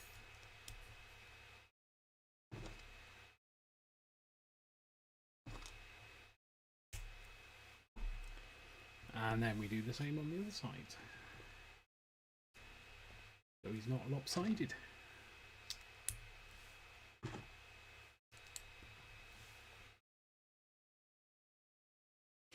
And put that on.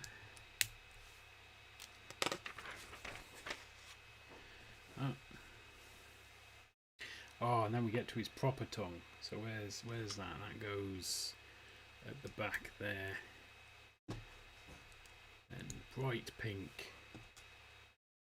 bright pink,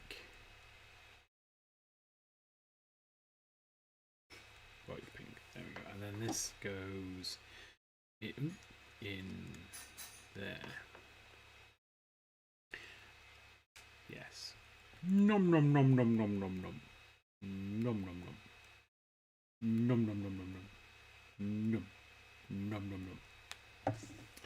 It's all he's got to say. And then we'll give him a head.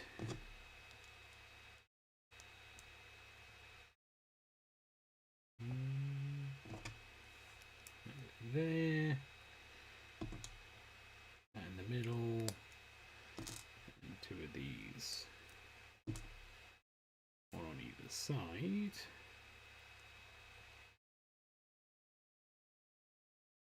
That goes on there. And then we've got his ears, maybe, and then this goes on here. And what we have here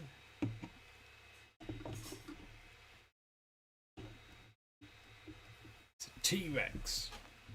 Raw. The king of the tyrant lizards. Back in 1993, audience had never seen anything like it. A 13-meter tall, lifelike apex predator, achieved through the groundbreaking animatronics complemented by a small amount of CGI. The result is a creation that still very much stands the test of time. Okay. You can go over there, although we're running out of space to build the next bit. Which is Dr. Grant. Forgot Dr. Grant. Well, he only gets one choice of face anyway, so we'll give him his hat. He'll be better with his hat. And obviously he needs his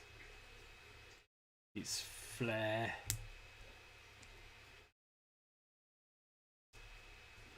There we go. Please stop, you're blinding me. I can't see anything. It's making me mad. No, about that. Fetch, Rexy. With Lex and Tim trapped underneath the flipped car, it takes the quick thinking of Dr. Grant to save the day. He lights a flare and tosses it back towards the paddock. Distracting the T-Rex and giving the kids a chance to escape. Good-o.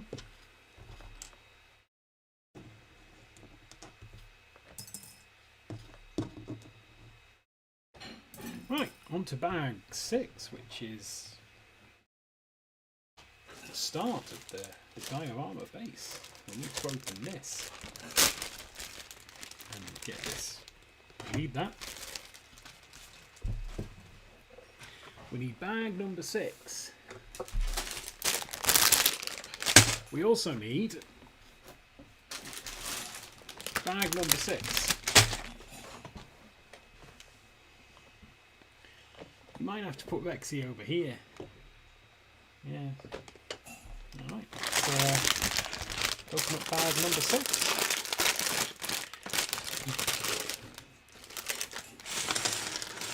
This is quite a long diorama. It's far bigger than the other 2 I have. Well, 3. I haven't built one yet. I haven't built Dagobah yet. I was kind of half saving it for the May stream, but now that I've got the other one, we'll have to see. I have to see how much time I have, because I'm rapidly running out of things. I think what I'd like to do is, because I've got a bunch of small builds as well,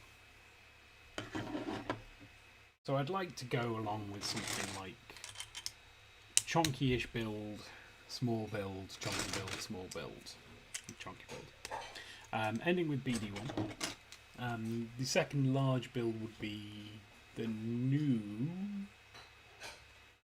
one that I bought, assuming it turns up. If it doesn't, it'll be Dagobah. Don't know what I'm going to do for the first one though.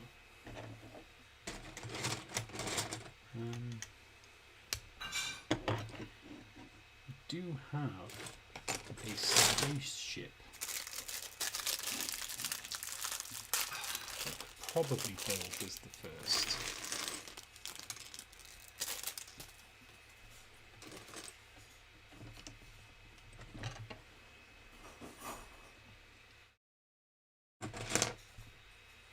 I had wanted to do some other like little specially bits as well, but I don't think I'll have time to put them together now.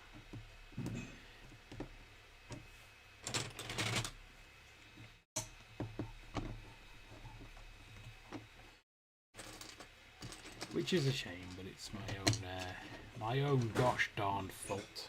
I'm just not getting on with it. Turns out, things get done if you just get on with it.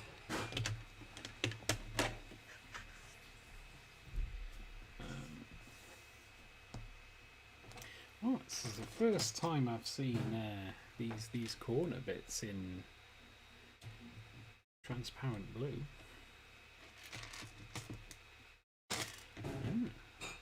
So amazed by them. I put them on the wrong way round.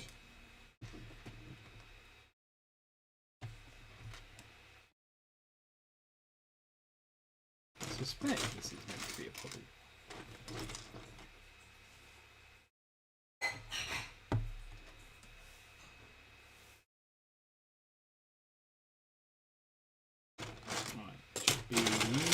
Somewhere under here. Ah, there it is.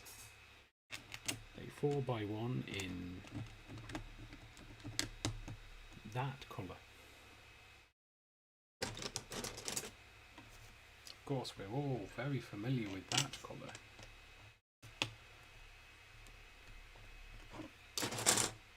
It's too long. 8.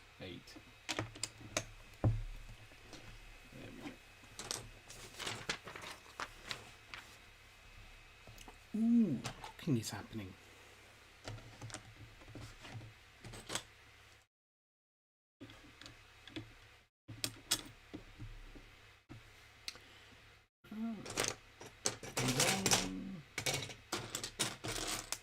Let's not lose a little green blip.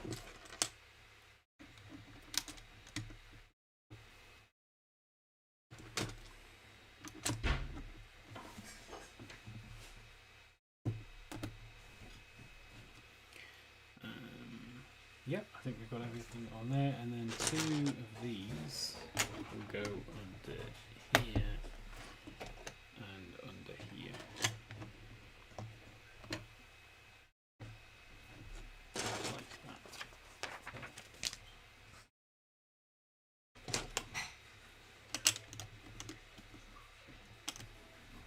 think we're having some kind of pasta for dinner. So I think once it's ready, barring any raids, I'll just slip off for 10 minutes and have some dinner, and then we'll resume. But we'll wait until it's ready.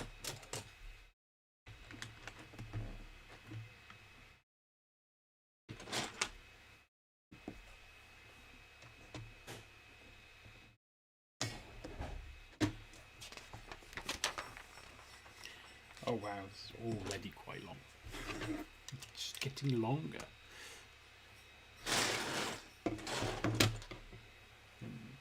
Another one of these at this size. And then one in the middle. Like that. And then two of these. Yes.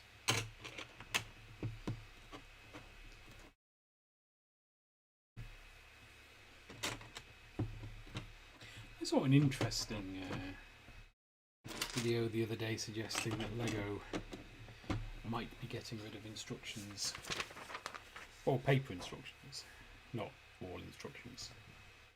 It's going to make things interesting.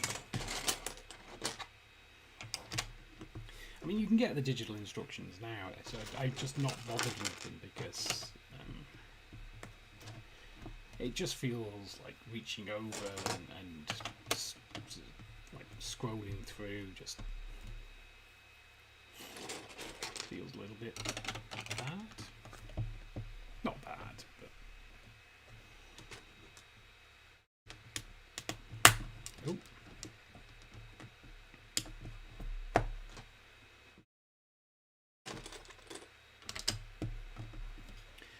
But it feels like a suboptimal experience.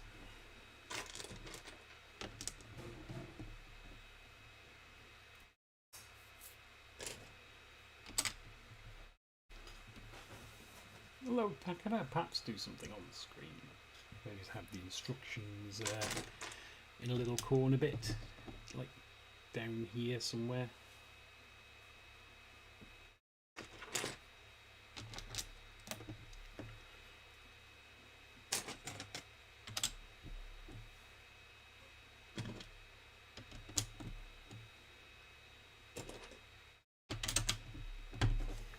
I think that's that one done.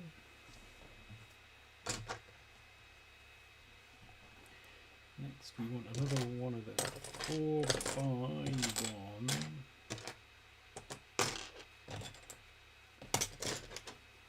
brown bits. Okay, so that goes there. And then we'll just tuck these little bits in next to it, like where they should go. Green.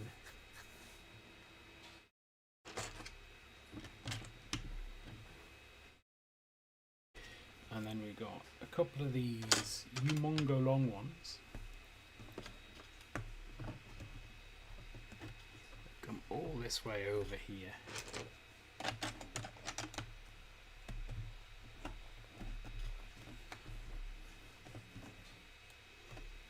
And I think that's that for that step. And just check this in case it's something I need to know.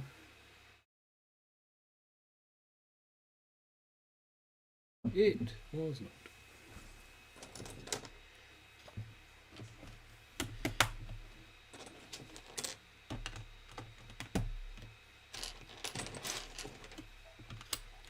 This must be. Oh, this will be the track this one's on. Like that.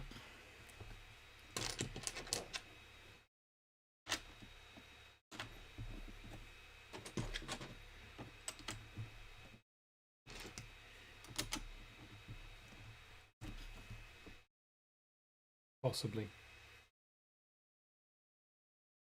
Yeah, I imagine it will. And for these, where do these four go? Over here.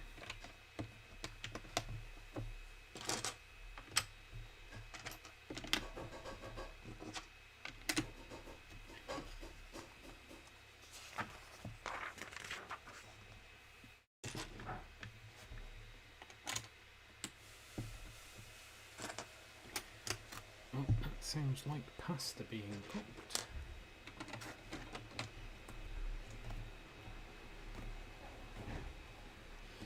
And then we want this corner piece around here like that.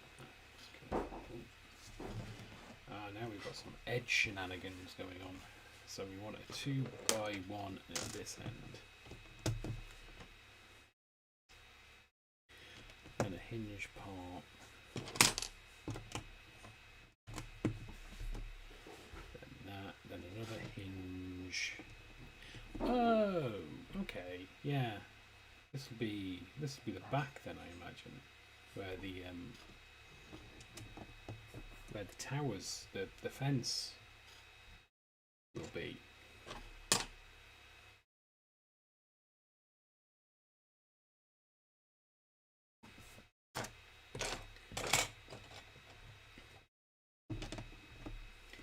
There, and then we want it at 6. And then it'll last 2x1 on the ends there.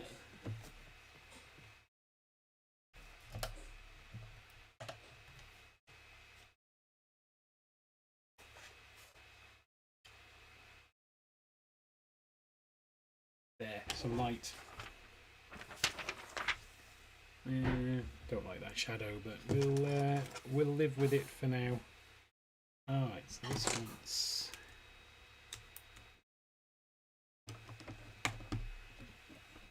one of them, and then we want another 8x2 to go here. Put a red 1x6 on this side. One there, and then a 3x2. Just one of them in the corner.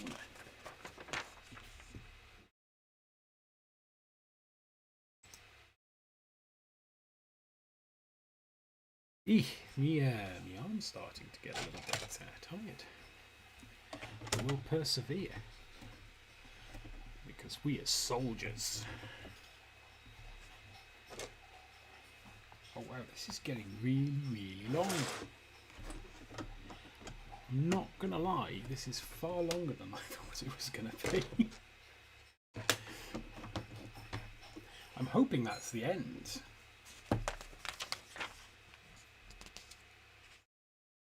Because if it isn't, I'm going to run out of table.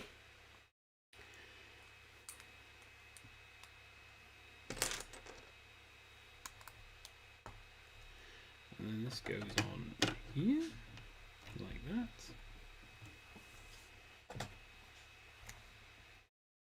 And then this is one side. And then this is the other.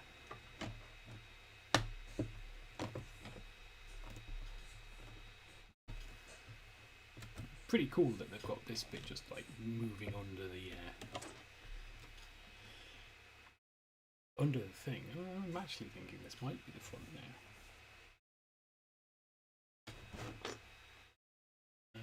Two of these.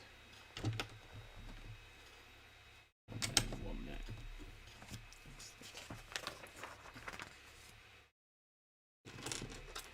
And we need to stack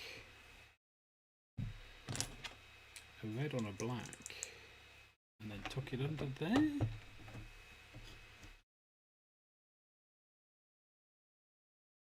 What have we got going on at the back here?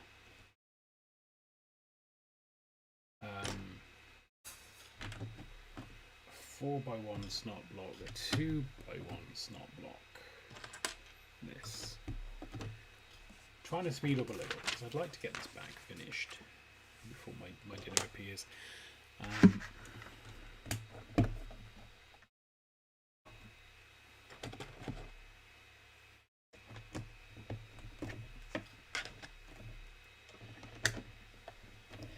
Well, it's not quite the end yet. This bit goes under here. Got a bit under here, like that. Oh, thank goodness we'd reached the end. So we've got that under there, and then this under here. We might have enough table left after all. And that can go in the middle. And then this goes across all of those. The red at this side. And the blue at this end.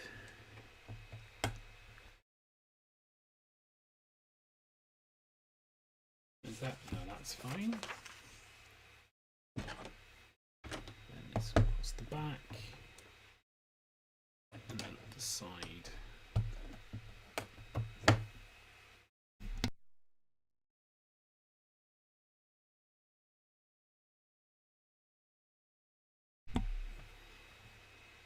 Oh, we want another one block here.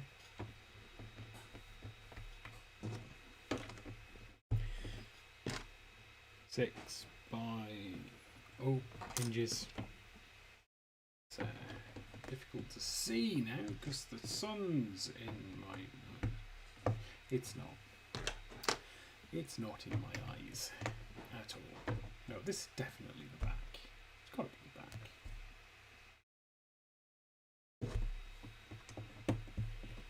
And that on there, and that on there.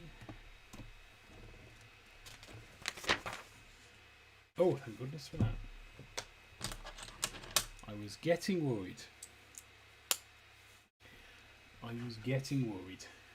Right, these go back in the middle here, like that, and then this whole thing goes on there.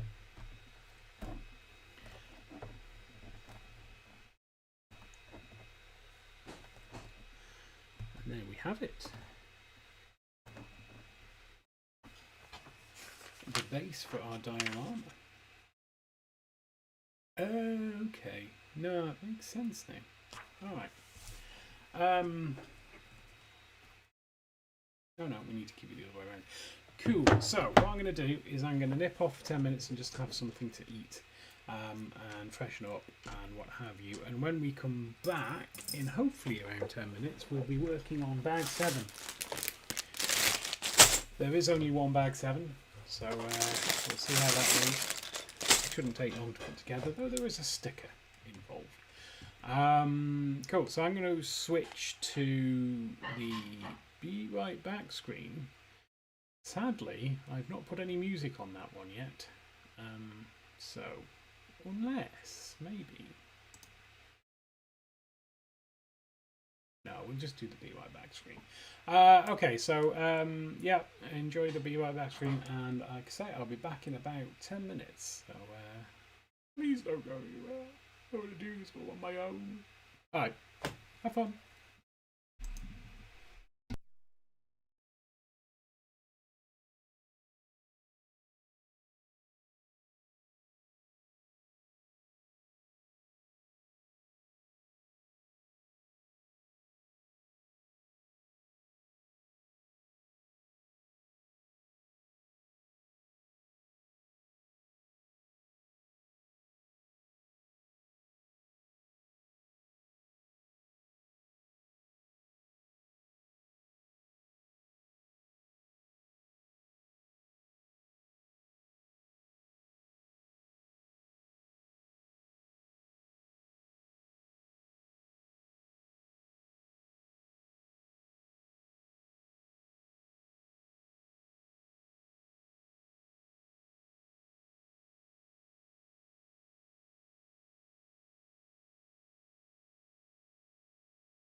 And we're back. I ate faster than anticipated, so here I am. Once more. Ready to build.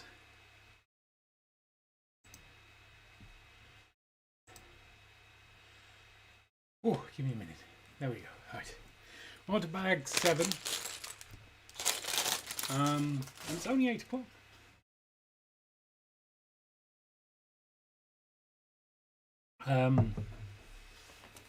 So I'm concerned that we'll run out of... Oh! Just run something over. Concerned we'll run out of bricks to build. So I've just popped upstairs to get more transfusers. I've just been upstairs to grab a bonus build in case we finish a bit early.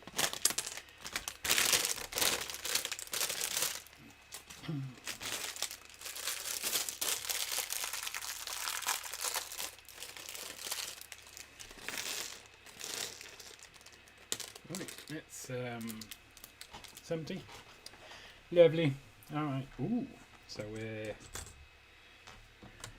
putting some nice smooth tiles down the side here. This is obviously the top of the diorama cage. It's just specifically designed to keep the diorama in.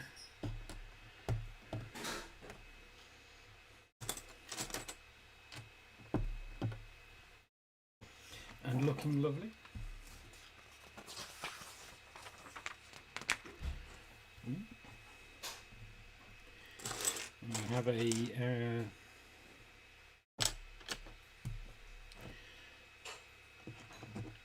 6x2 over there.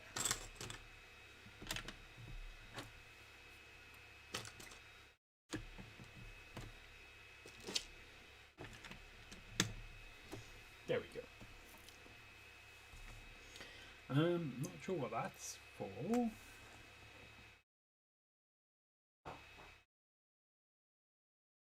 Oh, I do. That'll be where the sign goes. Yeah, I forget we're looking at this at the back as it stands. There's another one of those there. So then we've got a green dot that goes there, which I'm assuming is child vomit. Or it's entirely possible.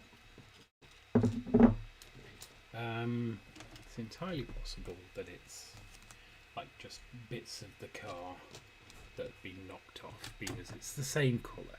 So we'll probably go with that as opposed to like child vomit.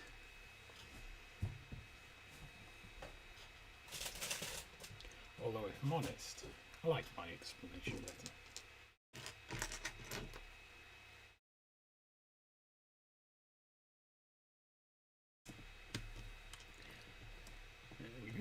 One there. Is that it? 2 of them, 3 of them, 1 of them. Ooh. And this bit here.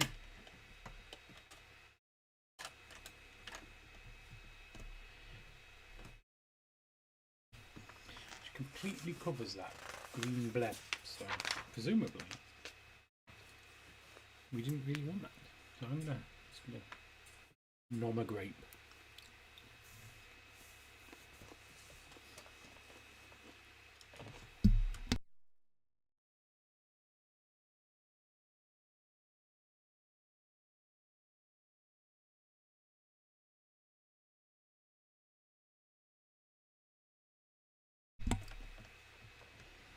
Right. Yeah, that's ooh. And we've got 2 of these and 1 of the reverse. Yes. Oh, that goes there.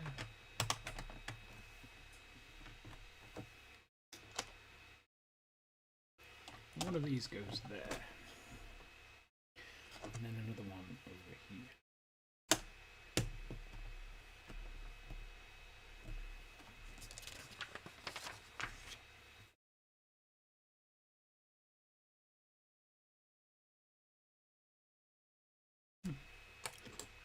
I've got a bit more water over here.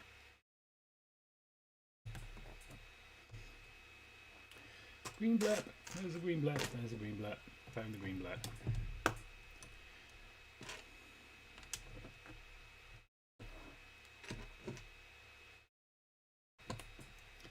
Oh, thinking about it though, Tim was sick in the car. If I remember correctly. He was upset about it. He was like, oh my gosh, I vomited all over the upholstery. I am such a noob. I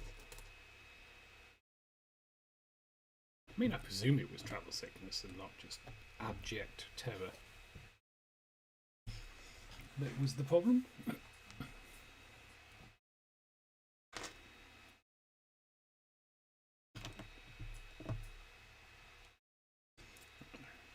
think this bit is, yes, we're building carnage here. Utter carnage. Don't need any of that side. I do need that one though. So that goes there.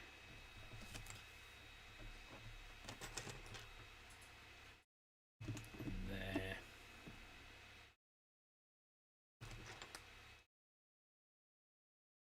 We need one of them. Where does that go? That goes over here. And then we've got to the other direction. Go next to that one and up here. Is that everything? I think that's everything. No, that is not everything. We missed this bit out. There we go. More carnage added. Oh. And we've got some of these tiles at the back.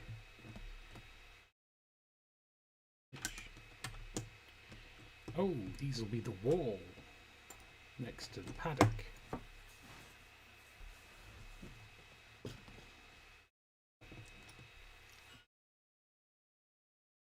And then here we have the other rail, or the other part of the rail that goes, and that the cars run on.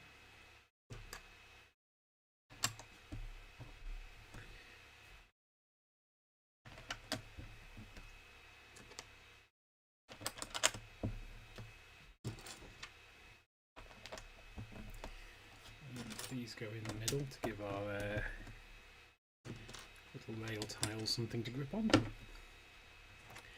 so they don't go sliding off.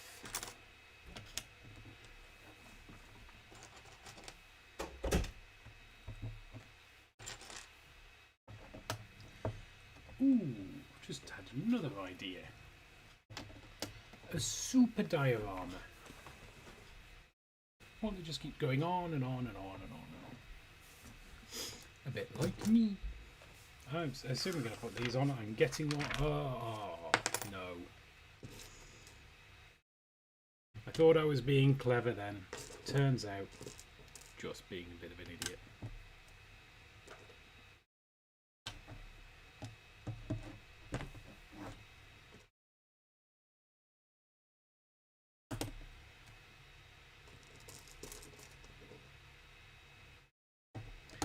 A bit of a brown muddy puddle. Full of brown muddy water. Because, you know, what's a brown muddy puddle without brown muddy water? It's just a puddle. Or a dry bit of land.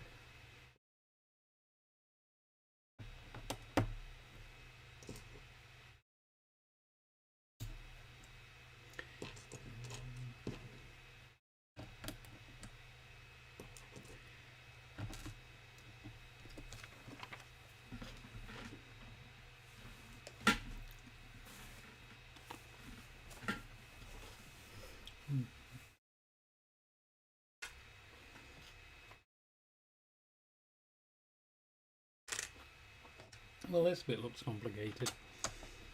That goes there.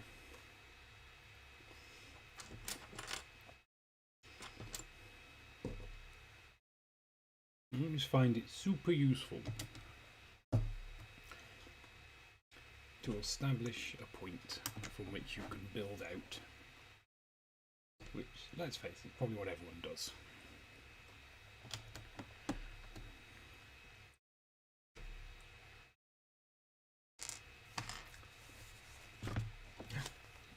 Hiding bits. Oh, the back's nice as well.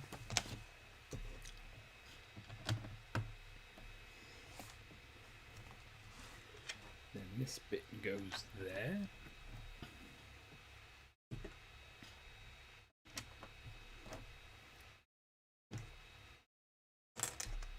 No, no, yes.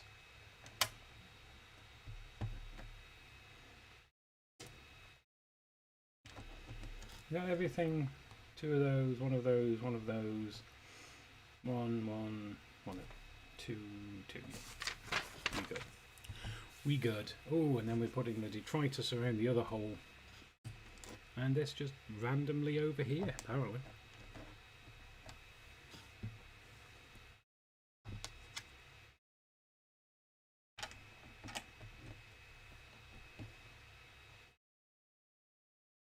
That goes there.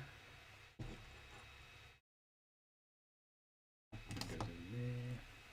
And there's another one of those somewhere. There it is.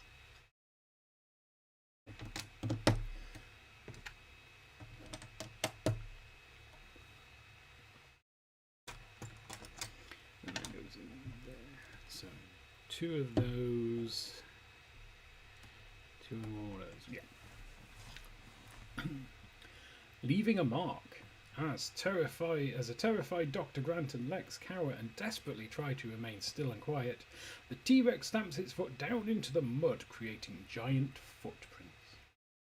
Ah, these are the footprints. Which, of course, you know. Right. Finally we can put this track in the middle. It is our time to shine. This remarkably clean electric track.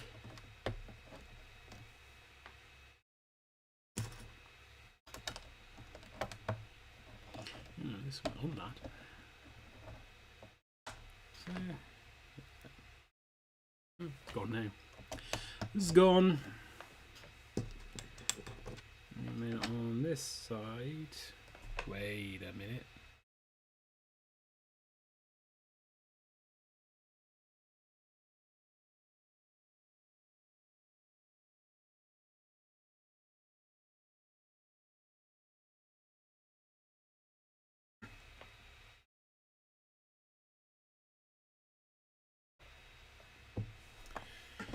Sigh.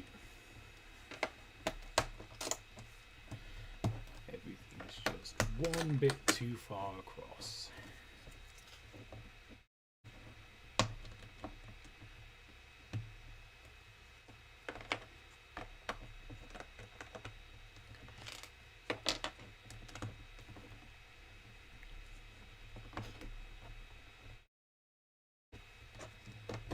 Come on, you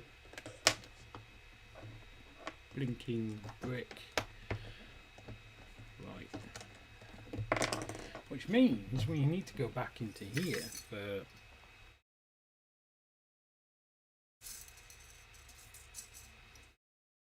is that a light grey? What kind of grey is that? Is that it? Yeah, and that goes in there. Feels bad removing things from the gyro spares. But when we make stupid mistakes like that, we have to atone.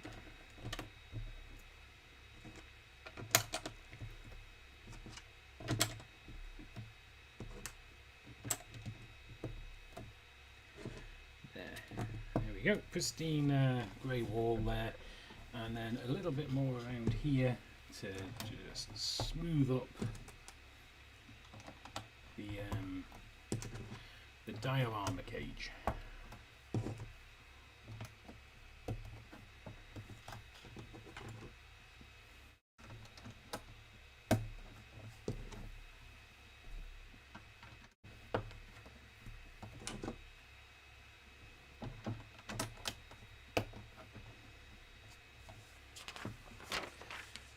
Oh, now we get to make our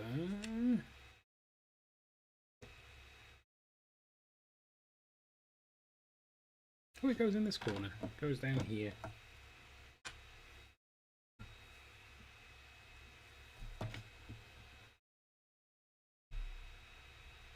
No, that goes the other way.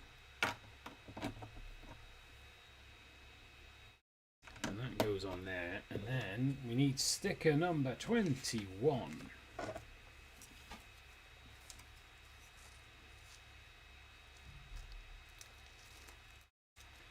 Which tells the screaming public that this is the dinosaur paddock.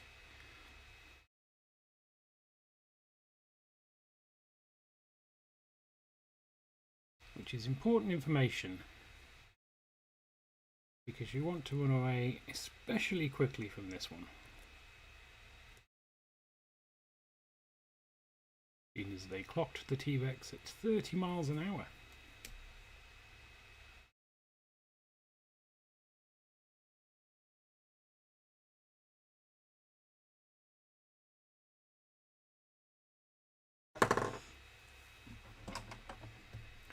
There we go. Let's turn it around. Because that's what it says we're supposed to do. And we've got a spare green blip. I'm fairly sure it's spare this time. The main event. Finally, we made it to the T-Rex paddock, the main attraction at Jurassic Park. What could possibly go wrong? What indeed? Okay, bag number 8.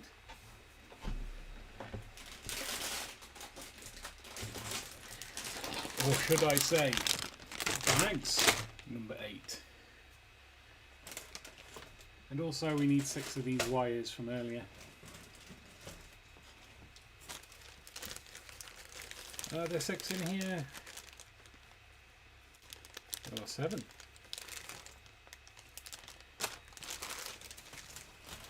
There are 7 of the blinkers.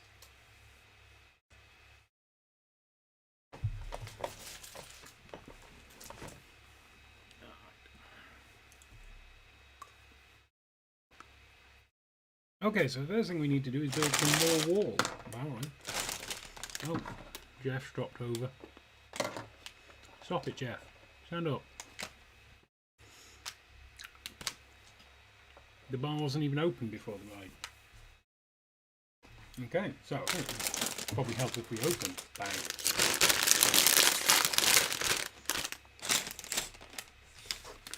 Move the stickers over there.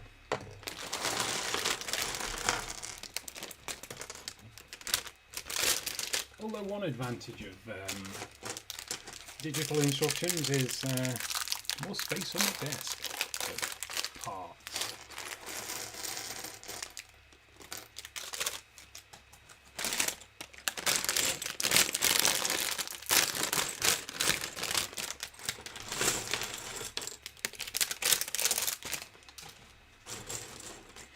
He's getting excited. You can see us building his house.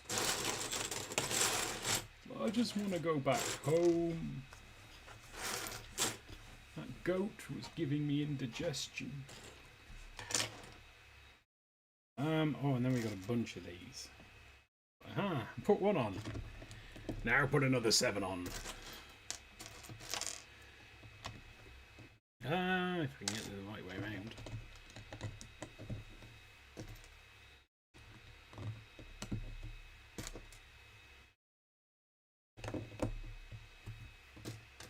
Yep, gives you just one to start you off, and it's like, get on with the rest. Right, we go all the way along. Ooh.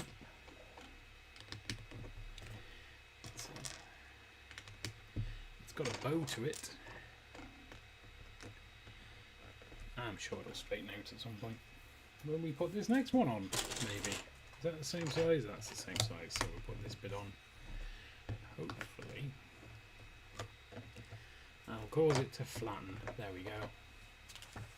Flat as a proverbial pancake.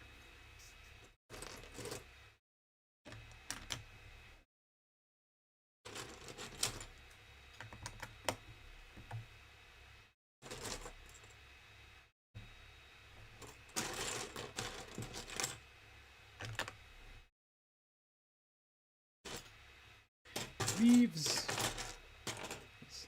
Let's leaf them over there.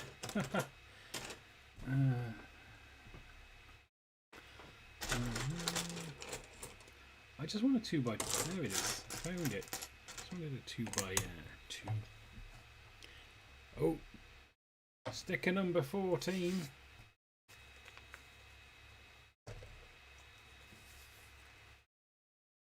Or a sticker number 14. There are 2 of them.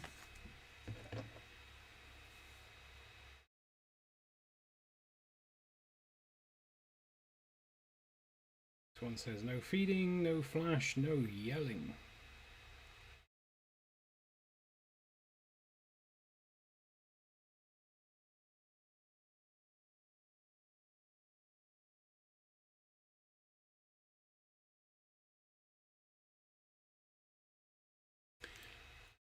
There we go. Important instructions. When you're in the general vicinity of a very large dinosaur. Okay, so we want 2 of these. 1 of these to go on the top. A hinge to go at to end. And a direction changer to go on top like that, and this goes there. Except we need to make 2 of them, obviously we need to make 2 of them because there are 2 ends.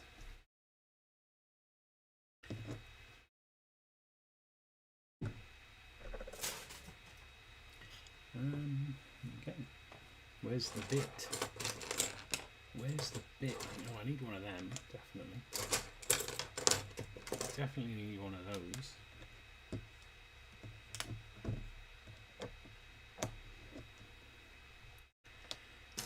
Need that. And then need this on here, and then that just goes fully under that end. There we go. We've got to make another one of these wall things.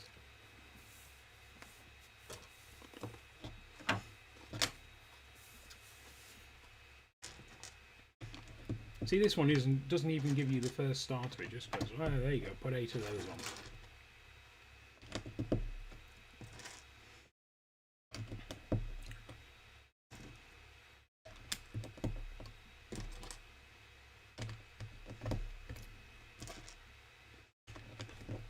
So that's what we'll do. We need another one of these on the back.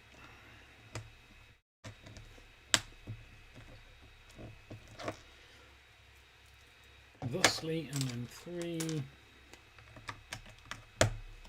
2 by 4 tiles in light grey. Possibly light stone grey, I don't know. And then this one goes on here like this, and then we have another tile to join it all together in there. And then we need to make another one of these back standy bits.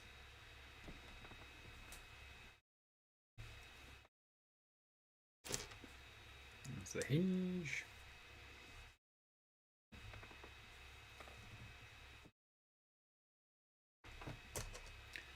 That's the other one of those, and we need a 2 by 2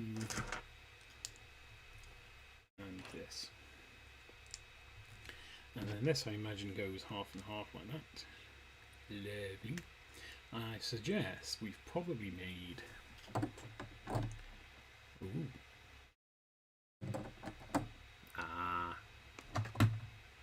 go like that. So let's make the other end. No, we don't. We just put it on. I read ahead. It's like I read ahead. I didn't read ahead. Because that would be cheating. Is it possible to cheat at building Lego sets?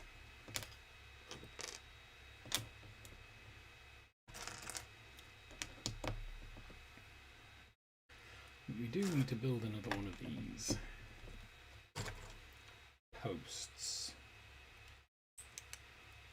And it goes at this end there.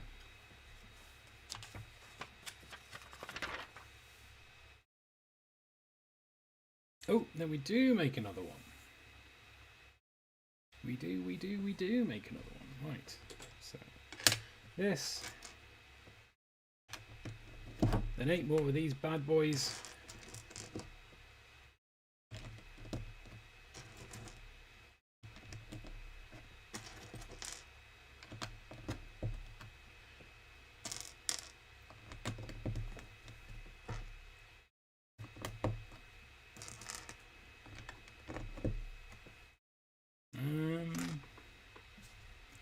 One more. There it is, hiding next to the green one. And then we've got sticker number 1.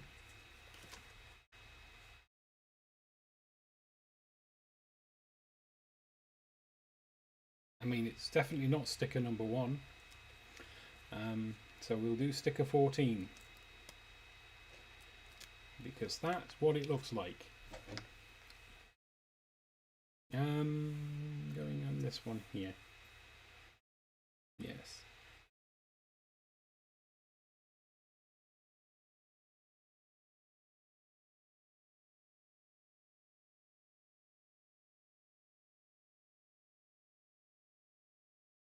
There we go.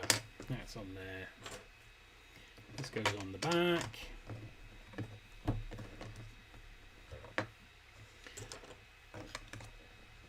We want some 2x4s.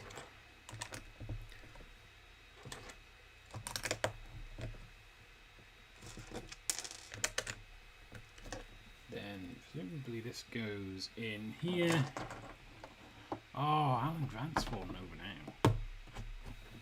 And, oh, Tim. Of course, Tim's fallen over.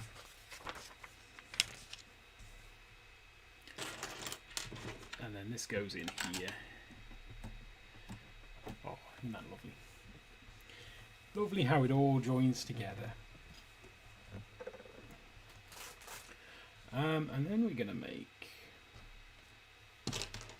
I imagine, you know, in my head, scary place, I know. What I imagine is one of the columns that holds up.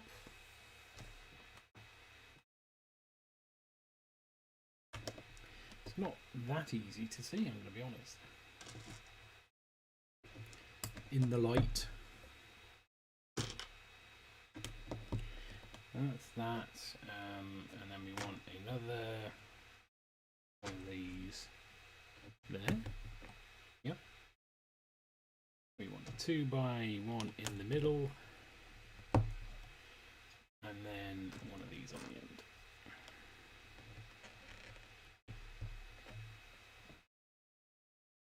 And then we fasten that all together with some of these tiles.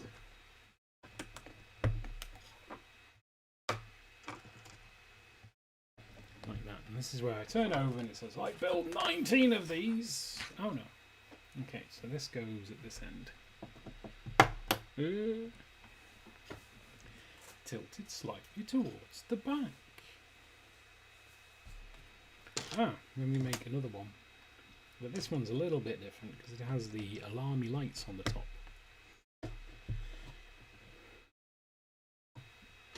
You should probably you should have probably started running 10 minutes ago. Alarm.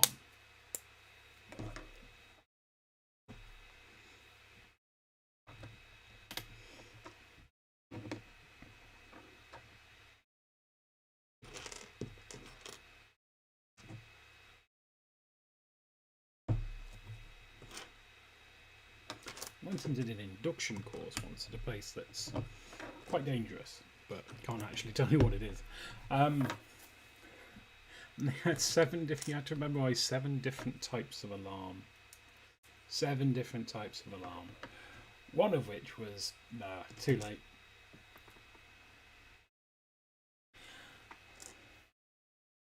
You absolutely should have started running 10 minutes ago.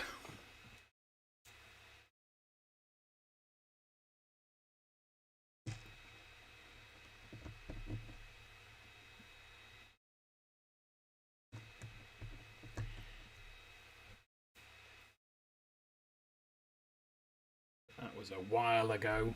I mean, I'm assuming it goes there, because, yeah. There we go. Oh, big surprise, we're going to build something similar.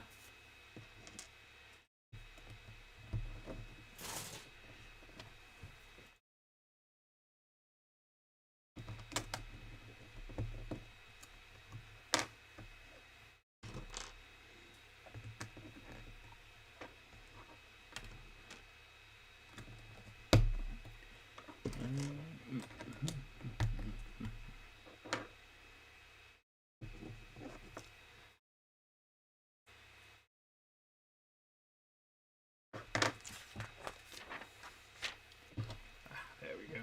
It goes there. I'll tilt that one a bit further back.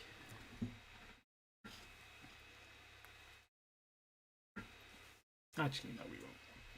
Because that will bother us. Well, bother me.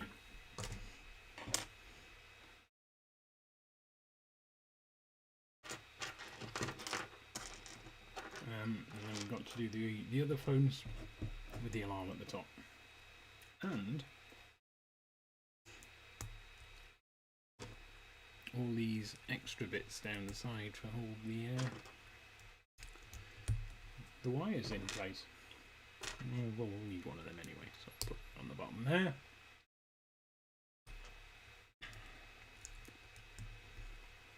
And then we want another 2x1, there it is.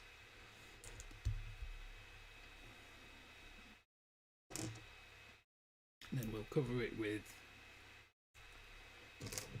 tiles to give it the no expense spared look. And then we've got a red alarm, sounder, klaxon thing, a blue. If you can see this, I'm sorry for your loss. There we go. Zoom. Oh yes, yes. Look, there we go. Goes at the end. Lights, dinosaurs, action. If you happen to be climbing the fence, we don't recommend it. Then beware the flashing blue light. It means the power is coming back online. 1, 2, 3, jump!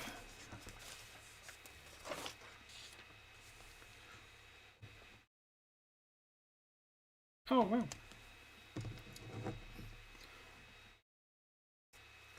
The chain goes in the paddock at the back here. That's what the goat was hooked to. The goat being famously T-Rex's favourite dinner. Where's the goat? We could have sworn there was a goat here a moment ago. We're sure there's a logical and not terrifying reason for its sudden disappearance, which doesn't result in goat remains landing on the top of our car. I got some bad news. Alright, now we're going to turn this round and do foliage. We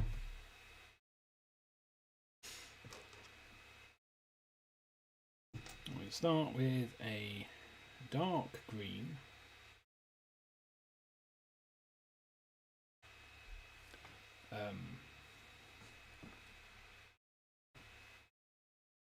It goes here.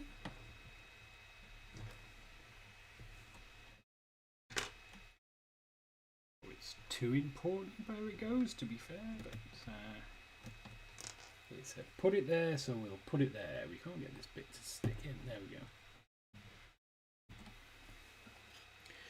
Ta-da! And we've got one of these little weird hooky, well, body things, and one of these. So this goes in here,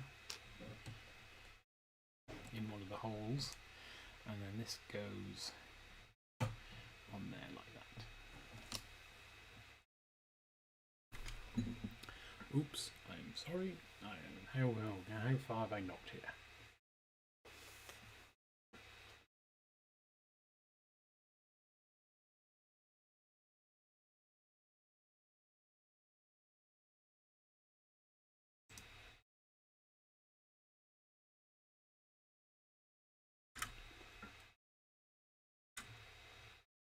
Ah, you know what, that'll do.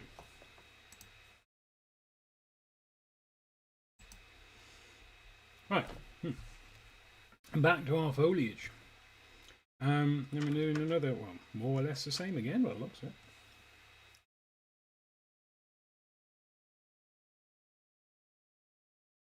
One on this end.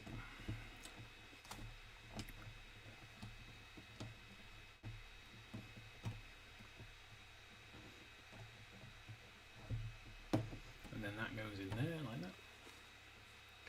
And then another one of these little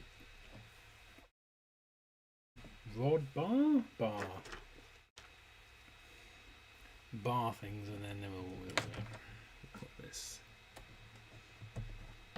on here like that, and then that will be there.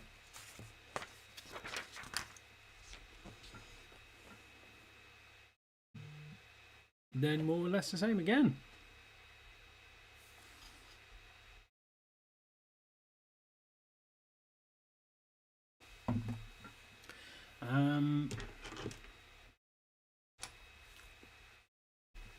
This goes here, and then we put this on here, and we've got another one of these green ones. Excuse me, I'm munching grapes while I'm building. I do apologise. You really don't want to hear me masticate on screen. Scream on screen.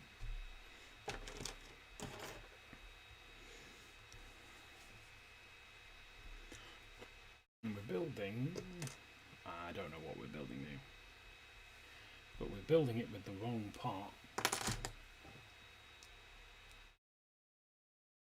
There.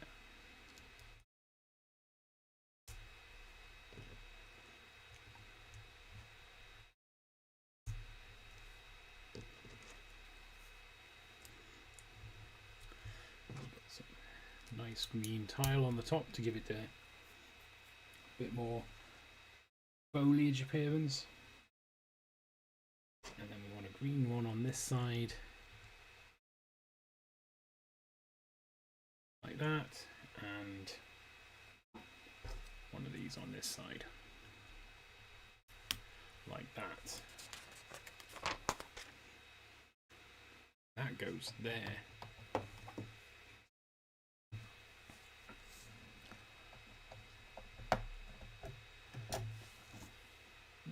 Put me back a little bit. Oh, and then we're going to make two of these next birds.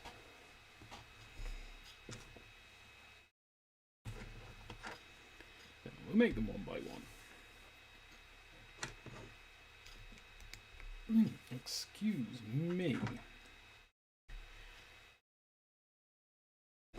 Dinner repeating on me a little bit there. Goes in there. Then we put two of these on like that and that. Turn the page. And we discover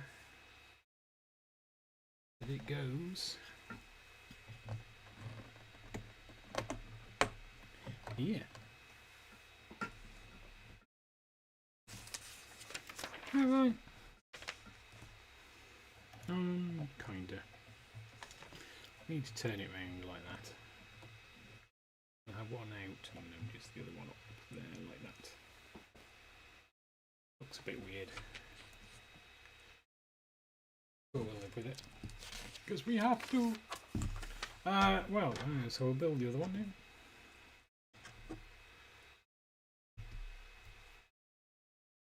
One of them. One of them. The thingy in the end. The itchy eye. And these at the top.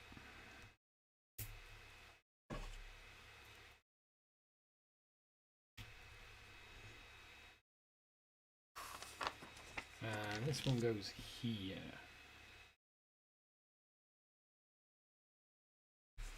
Like this. And there we go. I'll back it poked it through as well. Yeah, we dropped a bit. Get back on there. You stay there as well. Then we've got one more of these tree-like affairs.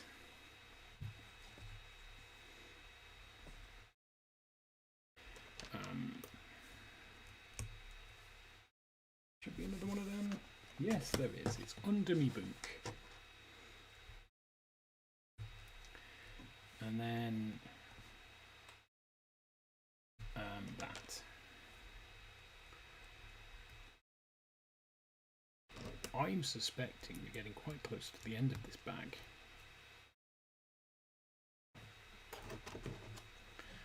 Don't know what gives me an idea.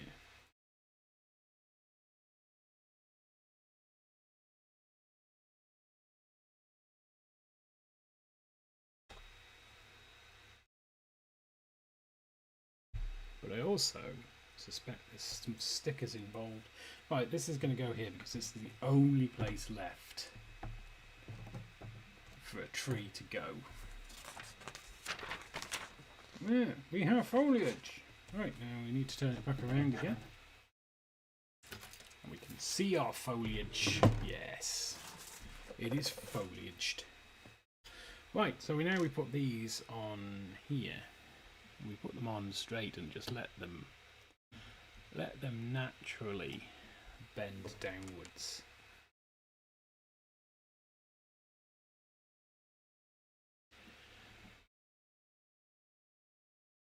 Like they would in real life. We might need to do something different with that branch.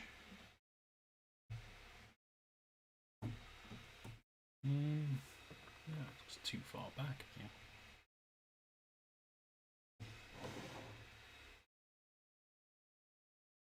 Anyway, so there's. Well, I suppose they look kind of natural.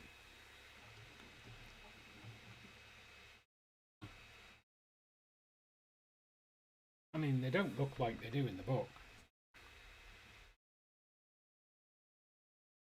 But that's okay.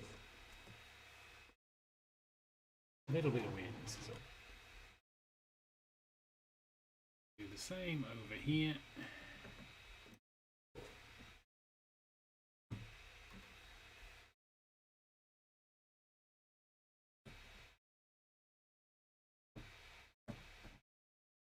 Ooh, it's a little bit wonky.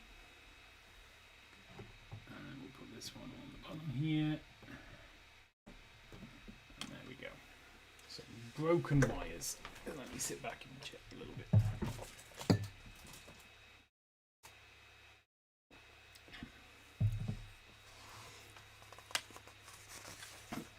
Oh, and next we have some warning signs to attach.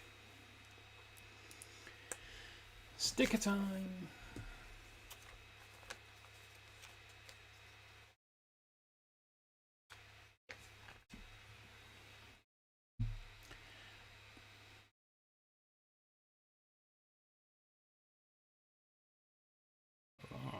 It's Danga, 10,000 volts.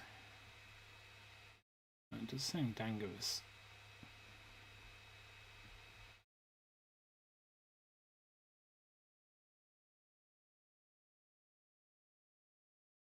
And that goes on that end.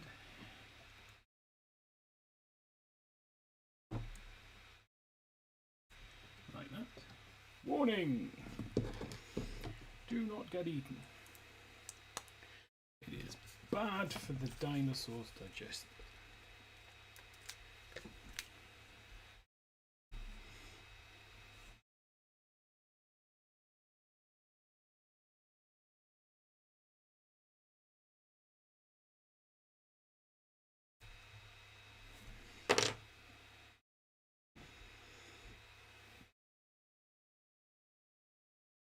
Then we on there, like that.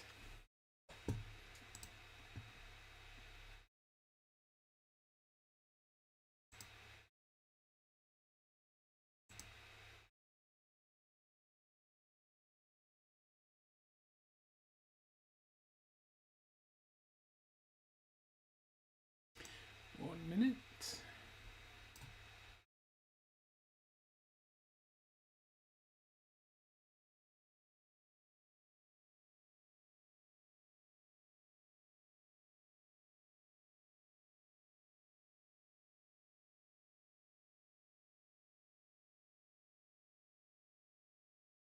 Right, sorry about that. I just needed to double check something.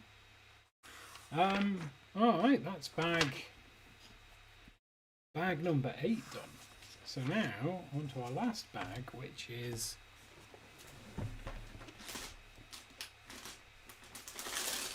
imaginatively titled bag 9. Ooh, I'll put these extras away.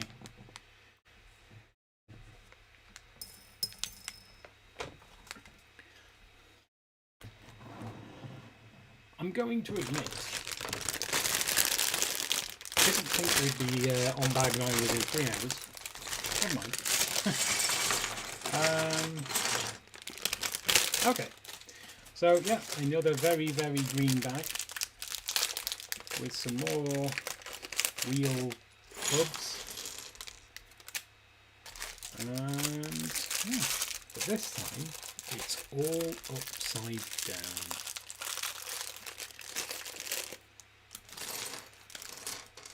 Because death and destruction.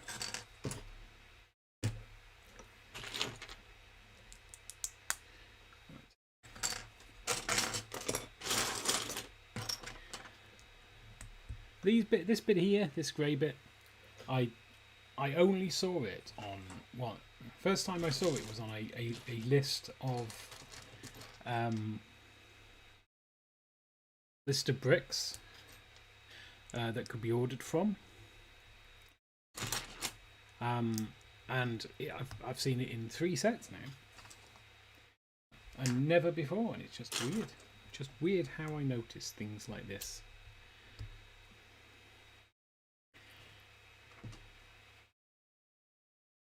There are those that believe I might not be sane.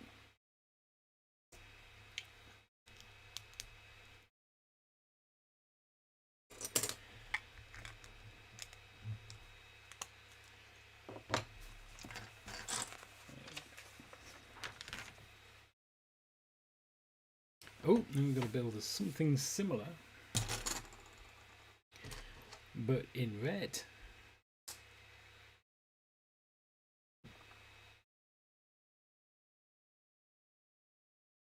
Where's that bit?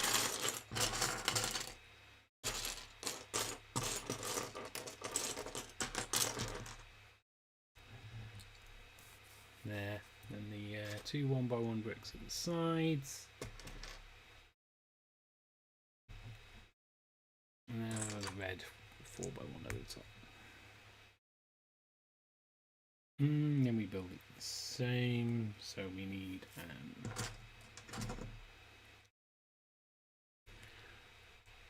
this, and these panels, and another one of these at the other side, and then that goes over there. And then we've got these 3x3 plates.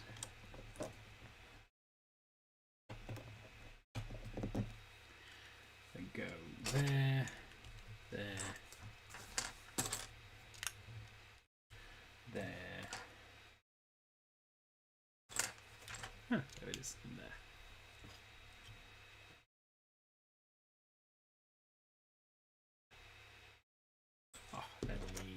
yellow panel there.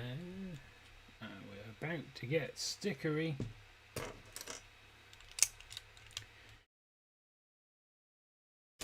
On one of them. And then we want stickers number 12 and 13.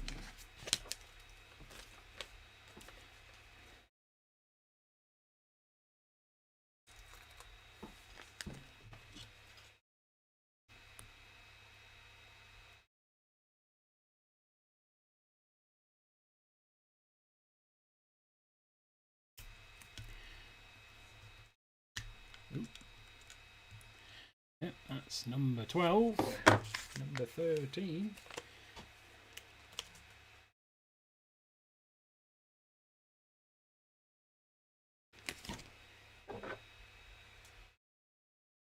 Oh look, they have realistic battle damage on them.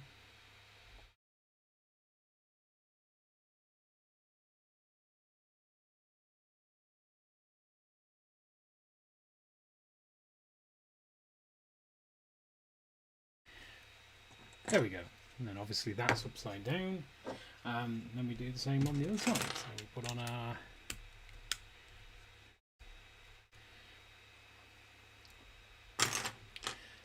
we find our long tile. I found the short tile. Goes at this end. Yes. And that's not the long tile. Where's the long tile? Ah, it's hiding. It's hiding from me. And then we sticker these up with 15 and 16.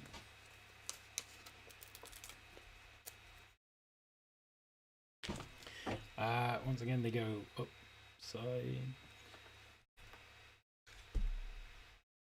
Yes. Yes.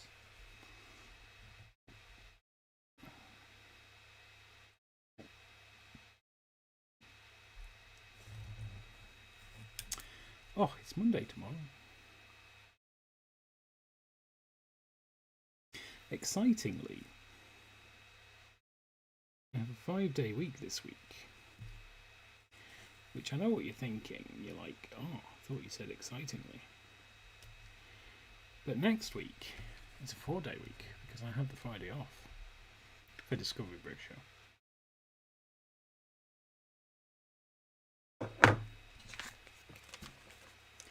And then I have a week off.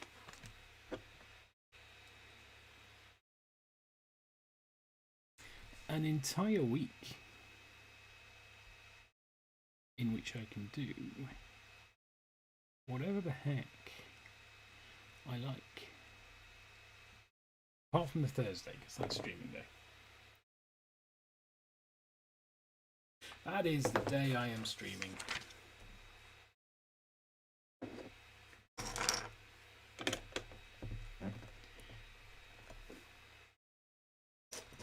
But still, exciting times.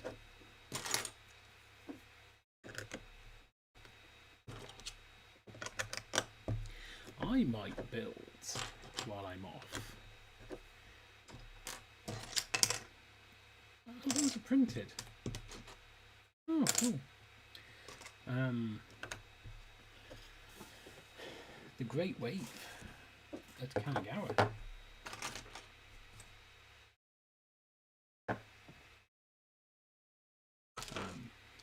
While I'm on leave. I think this is right. Seems like it might be right. I was thinking of building that on stream, but I think I'll keep that one for myself. I think I'll build that one for myself. And like just hang it up somewhere. Oh, and we've got wheel arches.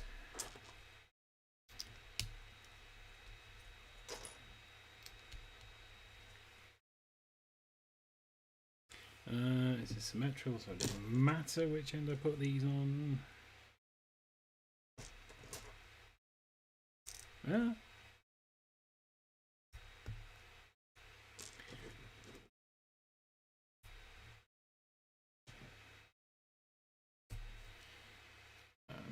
And then we've got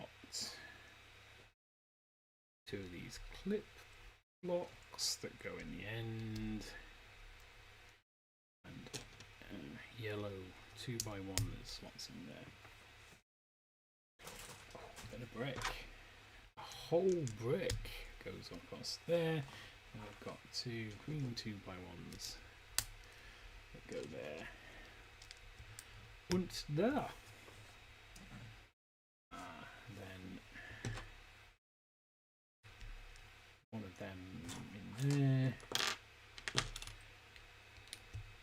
and that across there. Then we've got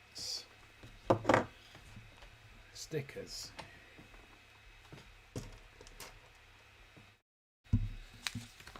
Stickers number 19. These are the numbers on the back of the vehicle. This one being number 4. The other one being number 5.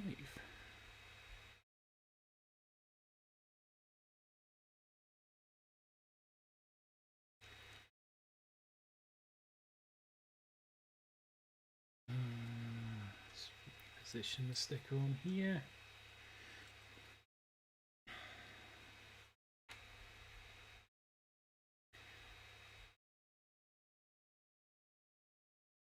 I think that's about right. No, that went horribly wrong. Like, awful, horribly wrong. Well, there's always one, isn't there? So.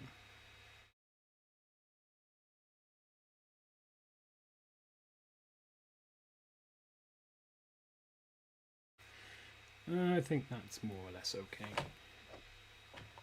It goes in there. Just weird. They're just catching on the edge and damaging the corner of the brick. There's another one.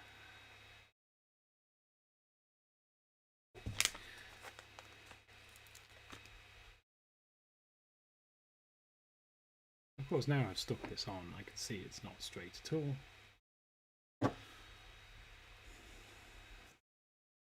Sign.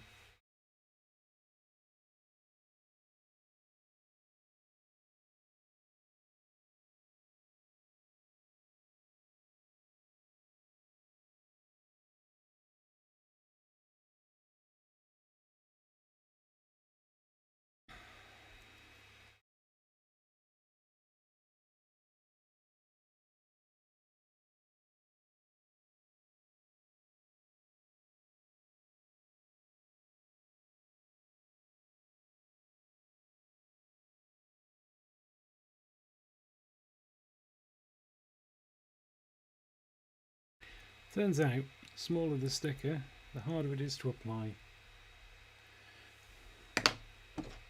Well, no, that's not strictly speaking true. The smaller the sticker, the smaller the area you're putting it on. So that should be that. Then we need to make the back, the tailgate, which we'll make with these transparent red 2x1s, pretending to be the rear lights. I say pretending, representing the rear lights. Then we have these little grills on top, representing some protection for the rear lights against rampaging tourists. And sticker 18, our penultimate sticker.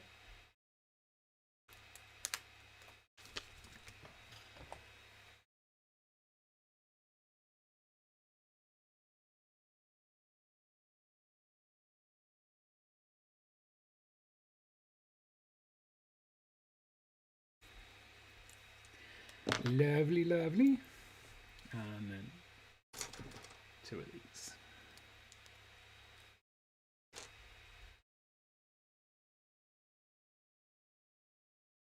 Oh. And we want a yellow 2x1, which gets our ultimate sticker. Sticker number 20.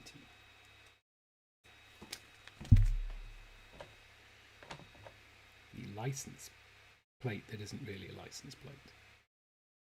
Pretend license plate.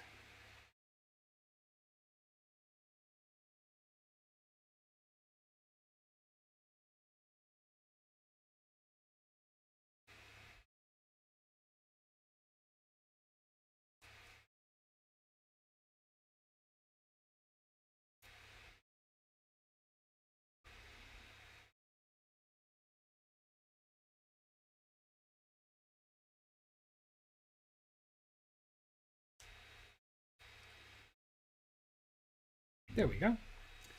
Yeah, just to prove, there's the empty sticker thing.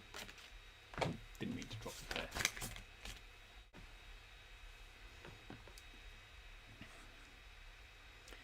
there. Not that you'd disbelieved me, of course. Why would you?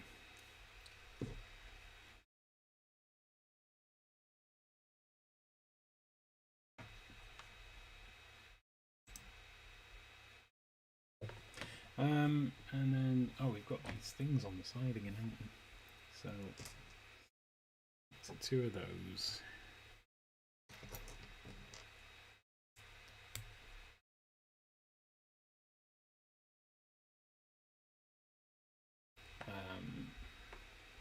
One of those. And then a 1x1 tile.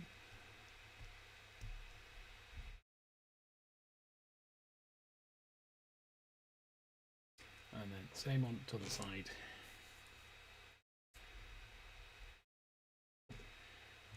Do 1x1 plates. A weird curvy thing. Ah, it's falling off.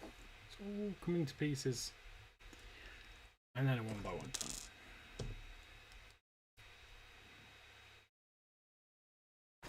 And then presumably that goes on here. Like that.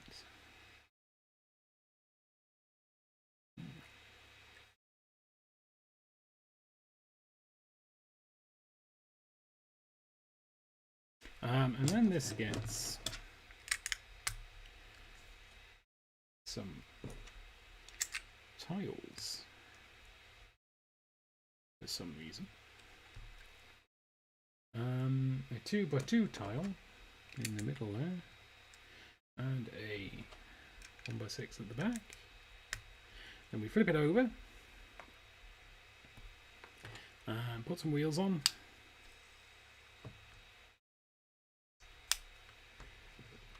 Put some wheel hubcaps in. Wait. And then that's what these are for. We clip it into there. Like that. And then we make the other end. The red end. Just after the scrape.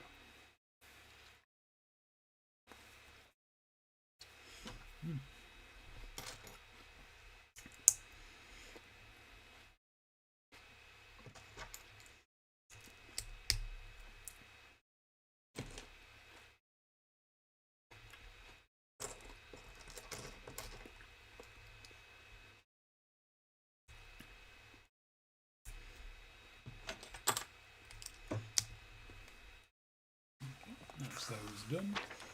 Wheel arches on either side. Oh, I didn't realise there was that curvy bit there. And then this time we want red. It's interesting how LEGO do this with their. They'll use colours that you can't see. No, colours on bricks that you can't see to give you an idea of which direction stuff goes in. We've seen it on the pirate ship, and they've also done it on the tree house.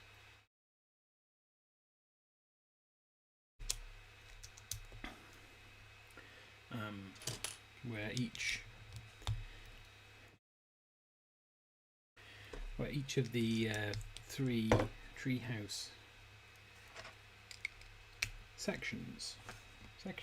treehouse rooms have different colour blocks to help marry them up to the roof.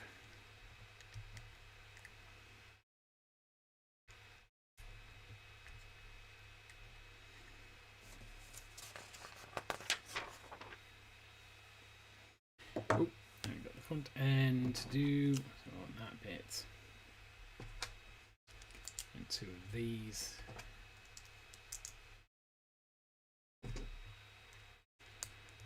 Half tile, half plate, and two green grates. Some lights, well, some cheese wedges that look like lights to represent the lights.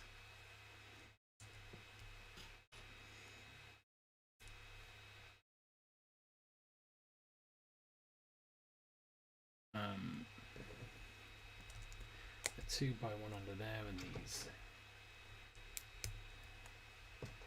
snot tiles at the side. And then we've got a black 4x1 with two. Got that. Those there.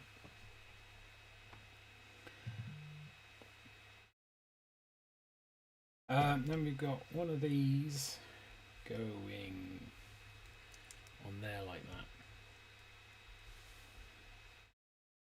And this has two of these like weird pan door handle things. Which I think it's just a 1x1 stud with a bar.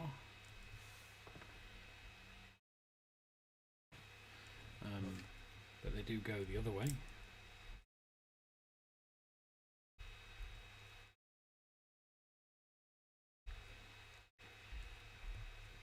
Like that. And then we need to build up the sides of the bumper like we did last time with two of these 1x1s, a slopey curvy bit, and a tile on either side.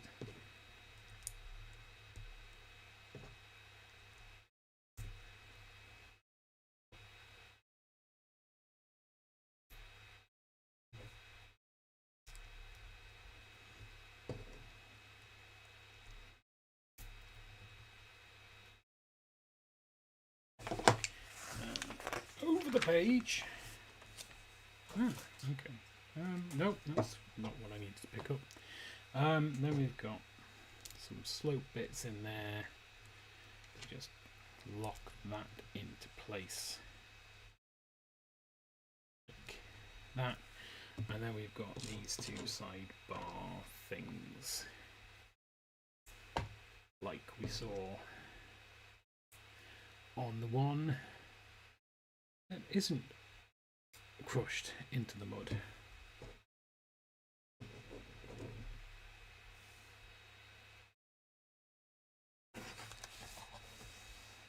There it is. There it is.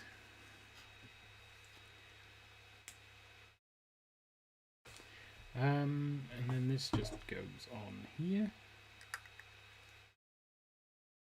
Like that.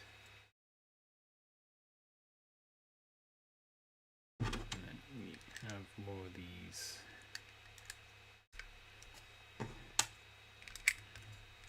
tiles on the top.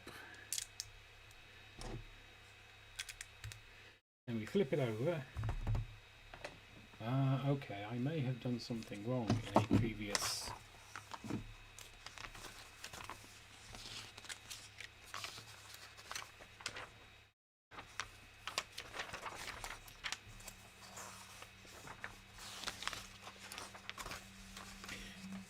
yes, this one's supposed to get the broken tire. There we go.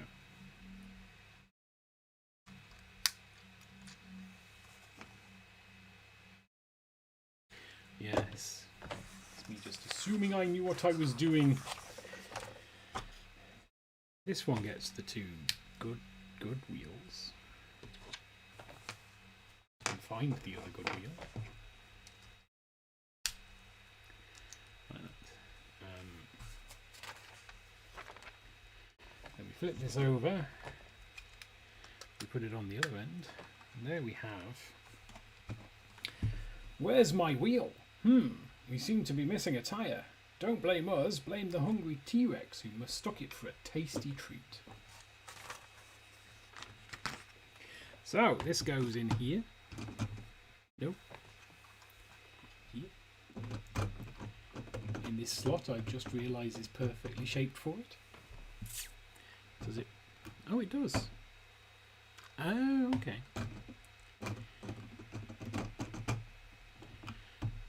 So that locks down into there. See you on the flip side. Just when you think your day can't get any worse, a T-Rex flips your Ford Explorer on its roof and stomps you into the thick, oozing mud. It's going to take a miracle or a brave man with a flair to save you now. Okay, then we put these. I'll just turn this around so you can see this a bit more clearly. Why is that fallen off? Where is that fallen off? Sigh. Right, so we're going to put this on here and then this one next to it. Boy, do I hate being right all the time. Ian Malcolm. Sarcastic Park. Wherever grave and serious situation unravelled, which was most of the time, Dr. Ian Malcolm could be relied upon for a well-timed sarcastic quip. Having forewarned park owner John Hammond about the dangers of keeping dinosaurs in captivity, he couldn't resist delivering this famous quote as the T-Rex strode through the barrier and out of captivity.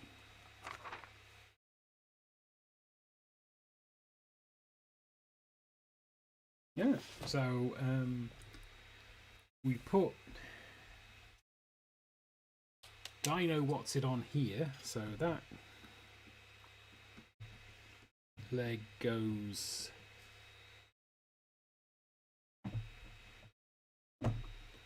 on there and the other one goes on top of the car.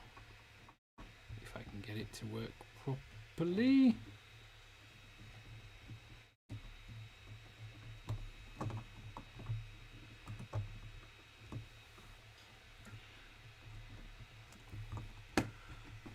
Something like that.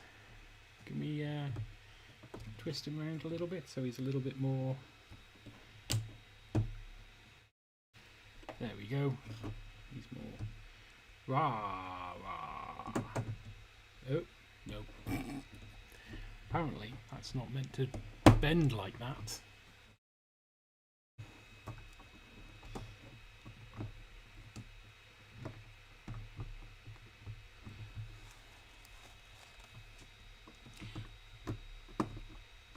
Well, this bit's super fiddly.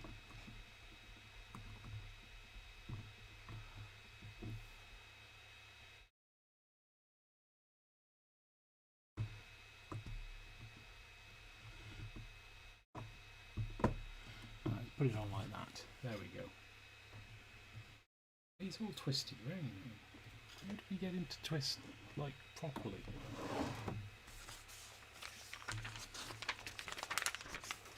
Right, there's no more in there.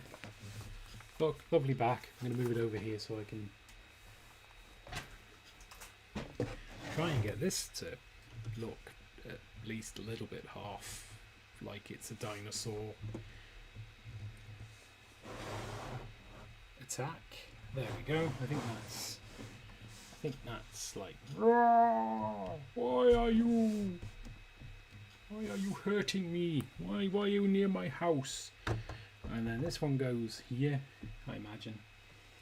And then we can put various folks around. Ah!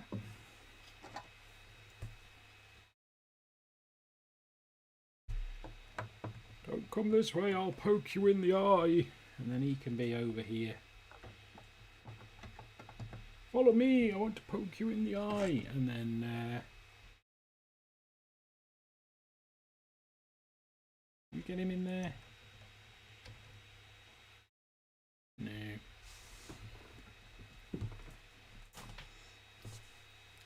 You know what, he can be hanging off here.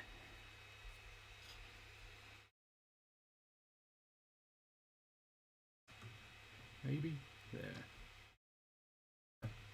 No, maybe you can't. It's let's put you on there. He's like, hey, poke him in the eye with your flare. Be done. There we have it. It is set number. Oh, the box is the wrong way around. Let me turn the box around. I could just look on mine. Yeah, 76956. Jurassic World T-Rex Breakout. With Sadler, no, Dr. Grant, and Ian Malcolm, and Timmy and Lexworth, and Bruno the dinosaur, whose name keeps changing, and yeah, I don't apologise for that. Okay, so what do I think? Well, again, it's fun to build, but Lego's always fun to build.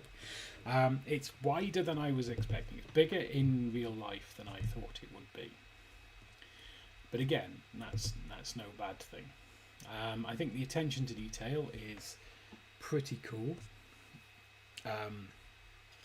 Obviously, this one being upside down is good, and it being in a slot on the ground is again quite cool. Using these wires and just letting them hang down, I think, is pretty cool. Again, it just lets them find their own space. This dinosaur's a little bit difficult to pose. It's slightly annoying. Its tail hangs over the end. Not a terrible thing, but if you're expecting to put it in this much space, I think it would be an issue. I think more could have been done with the foliage at the back. Maybe a little bit denser.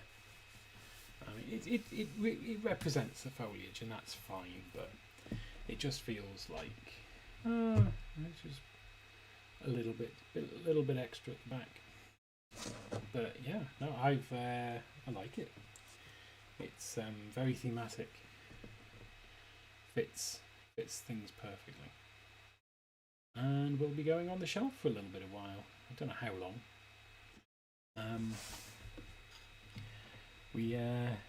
The shelf's getting a bit full at the moment. So there we have it. Okay, so that build took a little less time than I thought it would. Not much less. I mean, I was expecting to finish at about 9:30, so we're 20 minutes early, I suppose.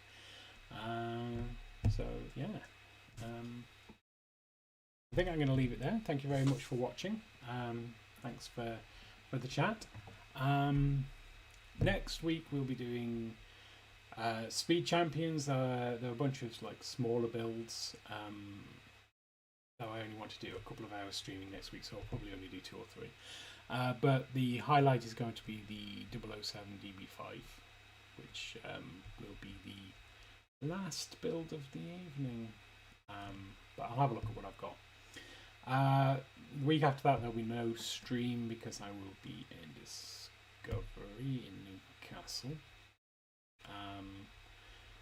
And then I don't know what's happening the week after that. So, but I will put it on the website, clockson.tv, if you want to go and see it there.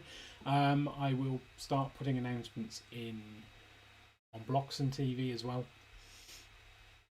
But yeah. Thanks very much for watching, and I will hopefully see you again next week.